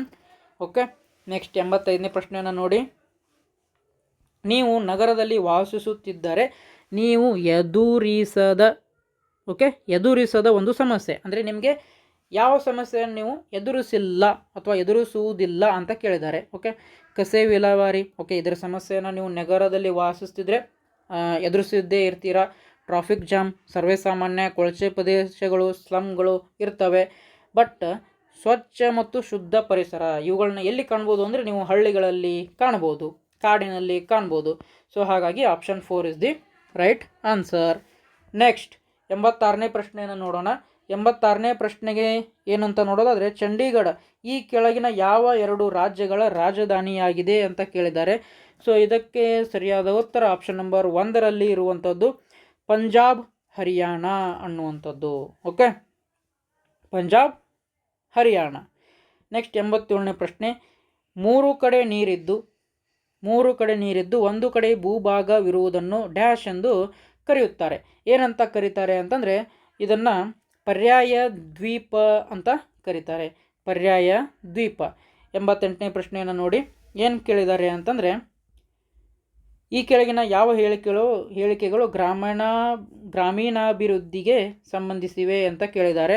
ಓಕೆ, ಗ್ರಾಮೀಣ ವಿದ್ಯಾವಂತ ಯುವಜನರಿಗೆ ಸ್ವಂತ ಉದ್ಯೋಗಕ್ಕಾಗಿ ರೋಜ್ಗಾರ್ ಯೋಜನೆ ಮತ್ತು ಜವಾಹರ ಗ್ರಾಮ ಸಮೃದ್ಧಿ ಯೋಜನೆ. ಓಕೆ, ಏನು ಹೇಳಿದ್ದಾರೆ, ಸಂಬಂಧ ಇದೆ, ಹೌದು. ಆಮೇಲೆ ಗಂಡು ಮಕ್ಕಳ ಉತ್ತಮ ಭವಿಷ್ಯಕ್ಕೆ ಭಾಗ್ಯಲಕ್ಷ್ಮಿ ಅನ್ನೋದು ಹೆಣ್ಣು ಮಕ್ಕಳ ಉತ್ತಮ ಭವಿಷ್ಯಕ್ಕಾಗಿ. ಹಾಗೆ ಆಪ್ಷನ್ ಬಿ ರಾಂಗ್ ಆಗುತ್ತೆ. ಜಲಜೀವನ ಮಿಷನ್ ಅಡಿಯಲ್ಲಿ ಪ್ರತಿ ಮನೆಗೂ ಶುದ್ಧ ಕುಡಿಯುವ ನೀರಿನ ಪೂರೈಕೆ. ಕರೆಕ್ಟ್. ಹಾಗಾದರೆ ಎ ಮತ್ತು ಸಿ ಸರಿಯಾದದ್ದಾಗಿದೆ. ಹಾಗಾದರೆ ಇದರಲ್ಲಿ ಸರಿಯಾದ ಉತ್ತರ ಎಲ್ಲಿದೆಯಪ್ಪ ಅಂದರೆ 88ನೇದು ಆಪ್ಷನ್ 2 ಎ ಮತ್ತು ಸಿ ಮಾತ್ರ ಸರಿಯಾಗಿದೆ. ಓಕೆ, ನೆಕ್ಸ್ಟ್ 85ನೇ ಪ್ರಶ್ನೆಗೆ ಸರಿಯಾದ ಉತ್ತರ ಯಾವುದಾಗಿತ್ತು? ಆಪ್ಷನ್ 4ನಲ್ಲಿರುವಂಥದ್ದು ಕ್ಲೀನ್ ಆ್ಯಂಡ್ ಪ್ಯೂರ್ ಎನ್ವಿರಾನ್ಮೆಂಟ್. 86ನೇದ್ದು ಪಂಜಾಬ್ ಆ್ಯಂಡ್ ಹರಿಯಾಣ. ನೆಕ್ಸ್ಟ್ 87ನೇದಕ್ಕೆ ಪರ್ಯಾಯ ದ್ವೀಪ ಅಂದರೆ ಪೆನಿನ್ಸುಲಾ. ಓಕೆ, 88ನೇ ಪ್ರಶ್ನೆಯನ್ನು ನೋಡೋಣ. 88ನೇ ಪ್ರಶ್ನೆ. ಓಕೆ, ಇದಕ್ಕೆ ಸರಿಯಾದ ಉತ್ತರ ಯಾವುದಾಗಿತ್ತು ಅಂದರೆ option 2 only A and C are correct. Okay, 89ನೇ ಪ್ರಶ್ನೆಯನ್ನು ನೋಡೋಣ. ಕುತುಬ್ ಮಿನಾರ್ ಇರುವ ಸ್ಥಳ ಅಂತ ಕೇಳಿದ್ದಾರೆ. ದೆಹಲಿ ಅನ್ನುವಂಥದ್ದು ಸರಿಯಾದ ಉತ್ತರ ಆಗುತ್ತೆ. ಆಮೇಲೆ ಈ ಕೆಳಕಂಡ ಕರ್ನಾಟಕದ ಯಾವ ಜಿಲ್ಲೆಯು ಕರಾವಳಿ ಪ್ರದೇಶಕ್ಕೆ ಸೇರುವುದಿಲ್ಲ ಅಂತ ಕೇಳಿದ್ದಾರೆ. ಹಾಗಾಗಿ ಶಿವಮೊಗ್ಗ ನಮಗೆ ಸರಿಯಾದ ಉತ್ತರ ಆಗತ್ತೆ. ನೆಕ್ಸ್ಟ್ 91ನೇ ಪ್ರಶ್ನೆ. ಪಶ್ಚಿಮ ಮತ್ತು ಪೂರ್ವ ಘಟ್ಟಗಳು ಸಂಧಿಸುವ ಸ್ಥಳದಲ್ಲಿ ನೀಲಗಿರಿ ಬೆಟ್ಟದಲ್ಲಿರುವ ಪ್ರಸಿದ್ಧ ಗಿರಿಧಾಮವನ್ನು ಹೆಸರಿಸಿ ಅಂತ ಕೇಳಿದ್ದಾರೆ. ಸೊ ಹಾಗಾದರೆ ಇದಕ್ಕೆ ಸರಿಯಾದ ಉತ್ತರ ಆಪ್ಷನ್ ನಂಬರ್ 4ರಲ್ಲಿ ಇರುವಂಥದ್ದು ಉದಕ ಮಂಡಲಂ. ಓಕೆ, ಉದಕ ಮಂಡಲಂ. ನೆಕ್ಸ್ಟ್ 92ನೇ ಪ್ರಶ್ನೆಯನ್ನು ನೋಡೋಣ. ಕರ್ನಾಟಕದ ರಾಜಪ್ರಾಣಿಯನ್ನು ಹೆಸರಿಸಿ. ಏನಂತಂದರೆ ಏಷ್ಯನ್ ಆನೆ. ಓಕೆ, 93ನೇ ಪ್ರಶ್ನೆಯನ್ನು ನೋಡೋಣ. ಸಮುದ್ರದ ಆಳದಲ್ಲಿ ಸಂಚರಿಸುವ ನೌಕೆ ಯಾವುದು ಅಂತ ಕೇಳಿದರೆ ಇದಕ್ಕೆ ಸರಿಯಾದ ಉತ್ತರ ಸಬ್ಮರೀನ್ ಅನ್ನುವಂಥದ್ದು. ಓಕೆ, ನೆಕ್ಸ್ಟ್ ಇಂಗ್ಲೀಷ್ ಮಾಧ್ಯಮದಲ್ಲಿ ಪ್ರಶ್ನೆಗಳನ್ನ ನೋಡೋಣ. Qutub Minar is located in Delhi. Okay, ಆಮೇಲೆ which of the following districts of Karnataka does not belong to the coastal area ಅಂತ ಕೇಳಿದ್ದಾರೆ. Shivamogga. Okay, Shivamogga is the right answer. ಆಮೇಲೆ 91ನೇ ಪ್ರಶ್ನೆ. Name the hill station situated in Nilgiri hills where western ghats and eastern ghat meet ಅಂತ ಕೇಳಿದ್ದಾರೆ. 91ನೇ ಪ್ರಶ್ನೆಗೆ ಸರಿಯಾದ ಉತ್ತರ ಆಪ್ಷನ್ 4 ಉದಗ ಮಂಡಲಂ ಅನ್ನುವಂಥದ್ದು. ಓಕೆ, ನೆಕ್ಸ್ಟ್ 92ನೇ ಪ್ರಶ್ನೆಯನ್ನು ನೋಡೋಣ. Name the state animal of Karnataka ಅಂತ ಇದೆ. ಸೊ ಇದಕ್ಕೆ ಸರಿಯಾದ ಉತ್ತರ ಏಷ್ಯನ್ ಎಲಿಫೆಂಟ್. ಓಕೆ, ನೆಕ್ಸ್ಟ್ ಹಾಗೆ ಇದಕ್ಕೆ ಇವು ಶಿವಮೊಗ್ಗ ಆಗಿತ್ತು. 93ನೇ ಪ್ರಶ್ನೆಯನ್ನು ನೋಡೋಣ. The ship that travels under the C is dash ಅಂತ ಕೊಟ್ಟಿದ್ದಾರೆ. ಇದಕ್ಕೆ ಸಬ್ಮರೈನ್ ಅಂತ ಕರಿತೀವಿ ನಾವು. ನೆಕ್ಸ್ಟ್ 94ನೇ ಪ್ರಶ್ನೆಯನ್ನು ನೋಡೋಣ. ವಿಡಿಯೋ ಇಷ್ಟ ಆಗ್ತಿದ್ರೆ ನಮ್ಮ ಚಾನಲನ್ನು ಸಬ್ಸ್ಕ್ರೈಬ್ ಮಾಡೋದು ಹಾಗೆ ಈ ವಿಡಿಯೋನ ಲೈಕ್ ಮಾಡೋದು ಮಾತ್ರ ಮರಿಬೇಡಿ. ಹಾಗೆ ನಿಮ್ಮ ಇನ್ನುಳಿದ ಸ್ನೇಹಿತರೊಂದಿಗೂ ಈ ಒಂದು ವಿಡಿಯೋವನ್ನು ಶೇರ್ ಮಾಡ್ಕೊಳ್ಳಿ. ಈ ಕೆಳಗಿನ ಚಿತ್ರವನ್ನು ಗಮನಿಸಿ ಕುಟುಂಬದ ಪ್ರಕಾರವನ್ನು ಹೆಸರಿಸಿರಿ ಅಂತ ಇದೆ. ನೀವು ಇಲ್ಲಿ ನೋಡ್ಬೋದು, ಮೊದಲನೇ ಸಾಲಿಗೆ ಮೊಮ್ಮಕ್ಕಳು ಕೂತಿದ್ದಾರೆ, ಇಲ್ಲಿ ಎರಡನೇ ಸಾಲಿಗೆ ಅಜ್ಜ ಅಥವಾ ಅಜ್ಜಿಯರು ಕೂತ್ಕೊಂಡಿದ್ದಾರೆ, ಹಾಗೆ ಮೇಲ್ಗಡೆ ಅಪ್ಪಂದಿರು, ಓಕೆ, ಅಪ್ಪ ಅಮ್ಮಂದಿರು ಕೂತ್ಕೊಂಡಿದ್ದಾರೆ. ಹಾಗಾದರೆ ಇಲ್ಲಿ 3 ಜನ್ರೇಷನ್ಗಳಿದ್ದಾವೆ. ಹಾಗಾದರೆ 3 ಜನ್ರೇಷನ್ಗಳು ಇರುವಂತಹ ಫ್ಯಾಮಿಲಿಯನ್ನು ನಾವು ಏನಂತ ಕರಿತೀವಿ ಅಂತಂದರೆ ಅವಿಭಕ್ತ ಕುಟುಂಬ ಅಂತ ಕರಿತೀವಿ. ಹೌದಾ, ಕೂಡು ಕುಟುಂಬ, ಅವಿಭಕ್ತ ಕುಟುಂಬ ಅಂತ ಕರಿತೀವಿ. ನೆಕ್ಸ್ಟ್ ಪ್ರಶ್ನೆ ಏನಿದೆ ಅಂತಂದರೆ ಕರ್ನಾಟಕದ ಸೇಂಟ್ ಮೇರಿಸ್ ದ್ವೀಪದಲ್ಲಿ ಕಂಡುಬರುವ ಬಸಾಲ್ಟಿಕ್ ಶಿಲಾ ಸ್ತಂಭಗಳ ವಿಶಿಷ್ಟ ಆಕಾರ ಯಾವುದು ಅಂತ ಕೇಳಿದ್ದಾರೆ. ಸೊ ಇದಕ್ಕೆ ಸರಿಯಾದ ಉತ್ತರ ಆಪ್ಷನ್ 3ರಲ್ಲಿ ಇರುವಂಥದ್ದು ಷಡ್ಭುಜ. ಓಕೆ, ಮುಂದೆ 96ನೇ ಪ್ರಶ್ನೆಯನ್ನು ನೋಡೋಣ. 96ನೇ ಪ್ರಶ್ನೆ ಏನಿದೆ ಅಂತಂದರೆ ಸರಿಯಾಗಿ ಹೊಂದಾಣಿಕೆಯಾಗದ ಜೋಡಿಯನ್ನು ಗುರುತಿಸಿ ಅಂತ ಇದ್ದಾರೆ. ಇದಕ್ಕೆ ಸರಿಯಾದ ಉತ್ತರ ವಿಶಾಖಪಟ್ಟಣಂ, ತಮಿಳುನಾಡು ಅನ್ನೋದು ಸರಿಯಾದ ಉತ್ತರ. ಆ್ಯಕ್ಚುಲಿ ತಮಿಳುನಾಡು ಆಗಬಾರ್ದಿತ್ತು, ಇಲ್ಲಿ ಏನಾಗಬೇಕಿತ್ತು ಅಂತಂದರೆ ಆಂಧ್ರ ಪ್ರದೇಶ. ಓಕೆ, ನಮಗೆ ಇಲ್ಲಿ ಏನು ಕೇಳಿದ್ದಾರೆ ಅಂದರೆ ಸರಿಯಾಗಿ ಹೊಂದಾಣಿಕೆಯಾಗದ ಅಂತ ಕೇಳಿದ್ರಿಂದ ನಮಗೆ ಆಪ್ಷನ್ 4 ಸರಿಯಾದ ಉತ್ತರ ಆಗತ್ತೆ. ಹಾಗೆ 97ನೇ ಪ್ರಶ್ನೆಯನ್ನು ನೋಡಿ. ಇಸ್ರೋ ಇದರ ವಿಸ್ತೃತ ರೂಪ ಅಂತ ಕೇಳಿದ್ದಾರೆ. ಇದಕ್ಕೆ ಸರಿಯಾದ ಉತ್ತರ ಆಪ್ಷನ್ ನಂಬರ್ 3ರಲ್ಲಿ ಇರುವಂಥದ್ದು Indian space research organisation. Okay, next 98ನೇ ಪ್ರಶ್ನೆ. ಓಕೆ, 94ನೇ ಪ್ರಶ್ನೆಗೆ ಇಂಗ್ಲೀಷ್ನಲ್ಲಿ ಉತ್ತರ ನೋಡೋದಾದರೆ ಅವಿಭಕ್ತ ಕುಟುಂಬ, ಜಾಯಿಂಟ್ ಫ್ಯಾಮಿಲಿ. ಓಕೆ, ನೆಕ್ಸ್ಟ್ 95ನೇ name the shape of basaltic rock columns found in saint Mary's island in Karnataka ಅಂತ ಕೇಳಿದರೆ ಹೆಕ್ಸಾಗಾನ್, ಷಡ್ಭುಜ. ಹೌದಾ, ನೆಕ್ಸ್ಟ್ 96ನೇ ಪ್ರಶ್ನೆಯನ್ನು ನೋಡೋಣ. 96ನೇ ಪ್ರಶ್ನೆಗೆ ಸರಿಯಾದ ಉತ್ತರ ಯಾವುದಪ್ಪ ಅಂದರೆ ವಿಶಾಖಪಟ್ಟಣಂ. ಓಕೆ, ಅವಾಗಲೇ ಹೇಳ್ದಂಗೆ ತಮಿಳುನಾಡು ಆಗಬಾರ್ದಿತ್ತು, ಏನಾಗಬೇಕಿತ್ತು ಅಂತಂದರೆ ಆಂಧ್ರ ಪ್ರದೇಶ್. ಓಕೆ, ನಮಗೆ mismatched, okay, wrongly match ಕೇಳೋದ್ರಿಂದ ಇದೇ ನಮಗೆ ಸರಿಯಾದ ಉತ್ತರ ಆಗುತ್ತೆ. ಹಾಗೆ 97ನೇ ಪ್ರಶ್ನೆಗೆ ಸರಿಯಾದ ಉತ್ತರ ವಿಸ್ತೃತ ರೂಪ ಅಥವಾ ಫುಲ್ ಫಾರ್ಮ್ ಕೇಳಿದ್ದಾರೆ. ಇದಕ್ಕೆ ಸರಿಯಾದ ಉತ್ತರ 3ರಲ್ಲಿರುವಂಥದ್ದು ಇಂಡಿಯನ್ ಸ್ಪೇಸ್ ರಿಸರ್ಚ್ ಆರ್ಗನೈಜೇಷನ್ ಅನ್ನುವಂಥದ್ದು. ಓಕೆ, ನೆಕ್ಸ್ಟ್ 98ನೇ ಪ್ರಶ್ನೆಯನ್ನು ನೋಡಿ. ಫುಟ್ಬಾಲ್ ಆಟದ ತಂಡವೊಂದರಲ್ಲಿ ಒಟ್ಟು ಆಟಗಾರರ ಸಂಖ್ಯೆ 11. ಓಕೆ, ಹಾಗೆ ಪಾದಚಾರಿಗಳು ರಸ್ತೆ ದಾಟಲು ಸುರಕ್ಷಿತವಾದ ಸ್ಥಳ ಯಾವುದಪ್ಪ ಅಂದರೆ ಜಿಬ್ರಾ ಕ್ರಾಸಿಂಗ್. ಹೌದಾ, ಕಪ್ಪು ಬಿಳಿ ಪಟ್ಟಿ ಇರುವಂತಹ zebra crossing is the right answer. Okay, next 100ನೇ ಪ್ರಶ್ನೆಯನ್ನು ನೋಡೋಣ. ಕಪ್ಪು ಚಿನ್ನ ಎಂದು ಕರೆಯಲ್ಪಡುವ ಸಾಂಬಾರು ಪದಾರ್ಥ ಯಾವುದು ಅಂತ ಕೇಳಿದ್ದಾರೆ. ಯಾವುದು ಅಂತಂದರೆ ಕಾಳು ಮೆಣಸು ಅನ್ನುವಂಥದ್ದು. ಓಕೆ, ಇಂಗ್ಲೀಷ್ ಮಾಧ್ಯಮದಲ್ಲೂ ಸಹ ನಮಗೆ ಉತ್ತರವನ್ನು ನೋಡಿಬಿಡೋಣ. ಯಾವುದು ಅಂತಂದರೆ 98ನೇ ಪ್ರಶ್ನೆಗೆ the number of total number of players in football team is ಅಂತ ಕೇಳಿದ್ದಾರೆ. Option number 2 11. ನೆಕ್ಸ್ಟ್ 99ನೇದು which is the safest place for pedestrians to cross the road ಅಂತ ಇದೆ. ಸೊ ಇದಕ್ಕೆ ಸರಿಯಾದ ಉತ್ತರ ಜಿಬ್ರಾ ಕ್ರಾಸಿಂಗ್ ಅನ್ನುವಂಥದ್ದು. ಹಾಗೆ 100ನೇ ಪ್ರಶ್ನೆ ಲಾಸ್ಟ್ ಪ್ರಶ್ನೆ, ಕೊನೆಯ ಪ್ರಶ್ನೆ but not the last. Okay, last ಪ್ರಶ್ನೆ. ಓಕೆ, ಸೊ ಇದಕ್ಕೆ ಸರಿಯಾದ ಉತ್ತರ ಯಾವುದು ಅಂತ ಅಂದರೆ last question but not the least question. So 100ನೇ ಪ್ರಶ್ನೆಗೆ ಸರಿಯಾದ ಉತ್ತರ ಯಾವುದು ಅಂತಂದರೆ ಬ್ಲ್ಯಾಕ್ ಪೆಪ್ಪರ್ ಅನ್ನುವಂಥದ್ದು. ಓಕೆ, ಬ್ಲ್ಯಾಕ್ ಗೋಲ್ಡ್ ಅಂತ ಯಾವುದಕ್ಕೆ ಕರಿತೀವಿ ಅಂತಂದರೆ ನಾವು ಬ್ಲ್ಯಾಕ್ ಪೆಪ್ಪರ್, ಅದು ಏನು ಸ್ಪೈಸ್ನಲ್ಲಿ ನಾವು ಬ್ಲ್ಯಾಕ್ ಪೆಪ್ಪರನ್ನು ಕರಿತೀವಿ. ಓಕೆ, ಹಾಗಾದರೆ ಇಲ್ಲಿವರೆಗೂ ನಾವು ಎಲ್ಲ ವಿಷಯಗಳ ಅಂದರೆ 1ನೇ ಪ್ರಶ್ನೆಯಿಂದ 100ನೇ ಪ್ರಶ್ನೆಗಳ ಒಳಗೆ ನಾವು ಕೀ ಉತ್ತರಗಳನ್ನ ನೋಡಿದೆವು. ಹೌದಾ, ಸೊ ಹಾಗಾದರೆ ಈ ಒಂದು ವಿಡಿಯೋ ಅಥವಾ ನಮ್ಮ ವಿವರಣೆ ನಿಮಗೆ ಏನು ಇಷ್ಟ ಆಗಿದ್ದಲ್ಲಿ ಈ ಒಂದು ವಿಡಿಯೋನ ಲೈಕ್ ಮಾಡೋದನ್ನು ಮರಿಬೇಡಿ. ಹಾಗೆ ನಮ್ಮ ಚಾನಲನ್ನು ಸಬ್ಸ್ಕ್ರೈಬ್ ಕೂಡ ಮಾಡಿಕೊಳ್ಳಿ. ಯಾಕಂದರೆ ಈ ಮುಂದೆ ಬರುವಂತಹ ಆದರ್ಶ ವಿದ್ಯಾಲಯ ಆಗಿರ್ಬೋದು, ಅಲ್ಪಸಂಖ್ಯಾತರ ವಸತಿ ಶಾಲೆ ಎಕ್ಸಾಮ್ ಆಗಿರ್ಬೋದು, ಇದಕ್ಕೆ ಸಂಬಂಧಿಸಿದಂತಹ ವಿಡಿಯೋಗಳನ್ನು ನಾವು ನಮ್ಮ ಯೂಟ್ಯೂಬ್ ಚಾನಲ್ನಲ್ಲಿ ಅಪ್ಲೋಡ್ ಮಾಡ್ತಾ ಹೋಗ್ತೇವೆ. ಆಮೇಲೆ ಆವಾಗಲೇ ಹೇಳ್ದಂಗೆ ಈ ಒಂದು ಆದರ್ಶ ವಿದ್ಯಾಲಯ ಪ್ರವೇಶ ಪರೀಕ್ಷೆಗೆ ತಯಾರಿಯನ್ನು ನೀವು ನಡೆಸಿದ್ದಲ್ಲಿ, ನಿಮಗೆ ಹಿಂದಿನ ವರ್ಷದ ಪ್ರಶ್ನೆ ಪತ್ರಿಕೆಗಳು ಬೇಕಾಗಿದ್ದಲ್ಲಿ ಈ ಒಂದು ವಾಟ್ಸಪ್ ನಂಬರನ್ನು ನೀವು ಸಂಪರ್ಕಿಸಬಹುದು. ಓಕೆ, ನಾವು ನಿಗದಿಪಡಿಸಿರುವಂಥ ಫೀಸನ್ನು ನಮಗೆ ಗೂಗಲ್ ಪೇ ಅಥವಾ ಫೋನ್ಪೇ ಮುಖಾಂತರ ನೀವು ಪೇಮೆಂಟ್ ಮಾಡಿದ್ದಲ್ಲಿ ನಿಮಗೆ PDF ಫಾರ್ಮ್ಯಾಟ್ನಲ್ಲಿ ನಿಮಗೆ ಈ ಒಂದು ಪ್ರಶ್ನೆ ಪತ್ರಿಕೆಗಳನ್ನ ಸೆಂಡ್ ಮಾಡ್ತೇವೆ. ಓಕೆ, ಆಮೇಲೆ ನಮ್ಮ ವಾಟ್ಸಪ್ ಗ್ರೂಪನ್ನು ನೀವು ಸೇರಬೇಕು ಎಂದು ಇಚ್ಛೆಪಟ್ಟಿದ್ದಲ್ಲಿ ಈ ಒಂದು QR ಕೋಡನ್ನು ಸ್ಕ್ಯಾನ್ ಮಾಡುವ ಮುಖಾಂತರ ನಮ್ಮ ವಾಟ್ಸಪ್ ಗುಂಪನ್ನು ನೀವು ಸೇರ್ಬೋದು. ಓಕೆ, ಸೊ ಹಾಗಾದರೆ ಇಲ್ಲಿವರೆಗೂ ನಾವು ಈ ಒಂದು ಮೊರಾರ್ಜಿ ದೇಸಾಯಿ ವಸತಿ ಶಾಲೆ ಪ್ರವೇಶ ಪರೀಕ್ಷೆಯ ಎಲ್ಲ ವಿಷಯಗಳ ಕೀ ಉತ್ತರಗಳನ್ನ ನೋಡಿದೆವು. ಓಕೆ, ಈ ವಿಡಿಯೋ ನಿಮಗೆ ಇಷ್ಟ ಆಗಿದ್ದಲ್ಲಿ ತಪ್ಪದೆ ನಮ್ಮ ಚಾನಲನ್ನು ಸಬ್ಸ್ಕ್ರೈಬ್ ಮಾಡಿಕೊಳ್ಳಿ. ಓಕೆ, ಮತ್ತೆ ಮುಂದಿನ ವಿಡಿಯೋದಲ್ಲಿ ಇನ್ನೊಂದು ವಿಷಯದ ಕೀ ಉತ್ತರಗಳಿಗೆ ವಿವರಣೆಯೊಂದಿಗೆ ಸಿಗೋಣ. ಜೈ ಹಿಂದ್.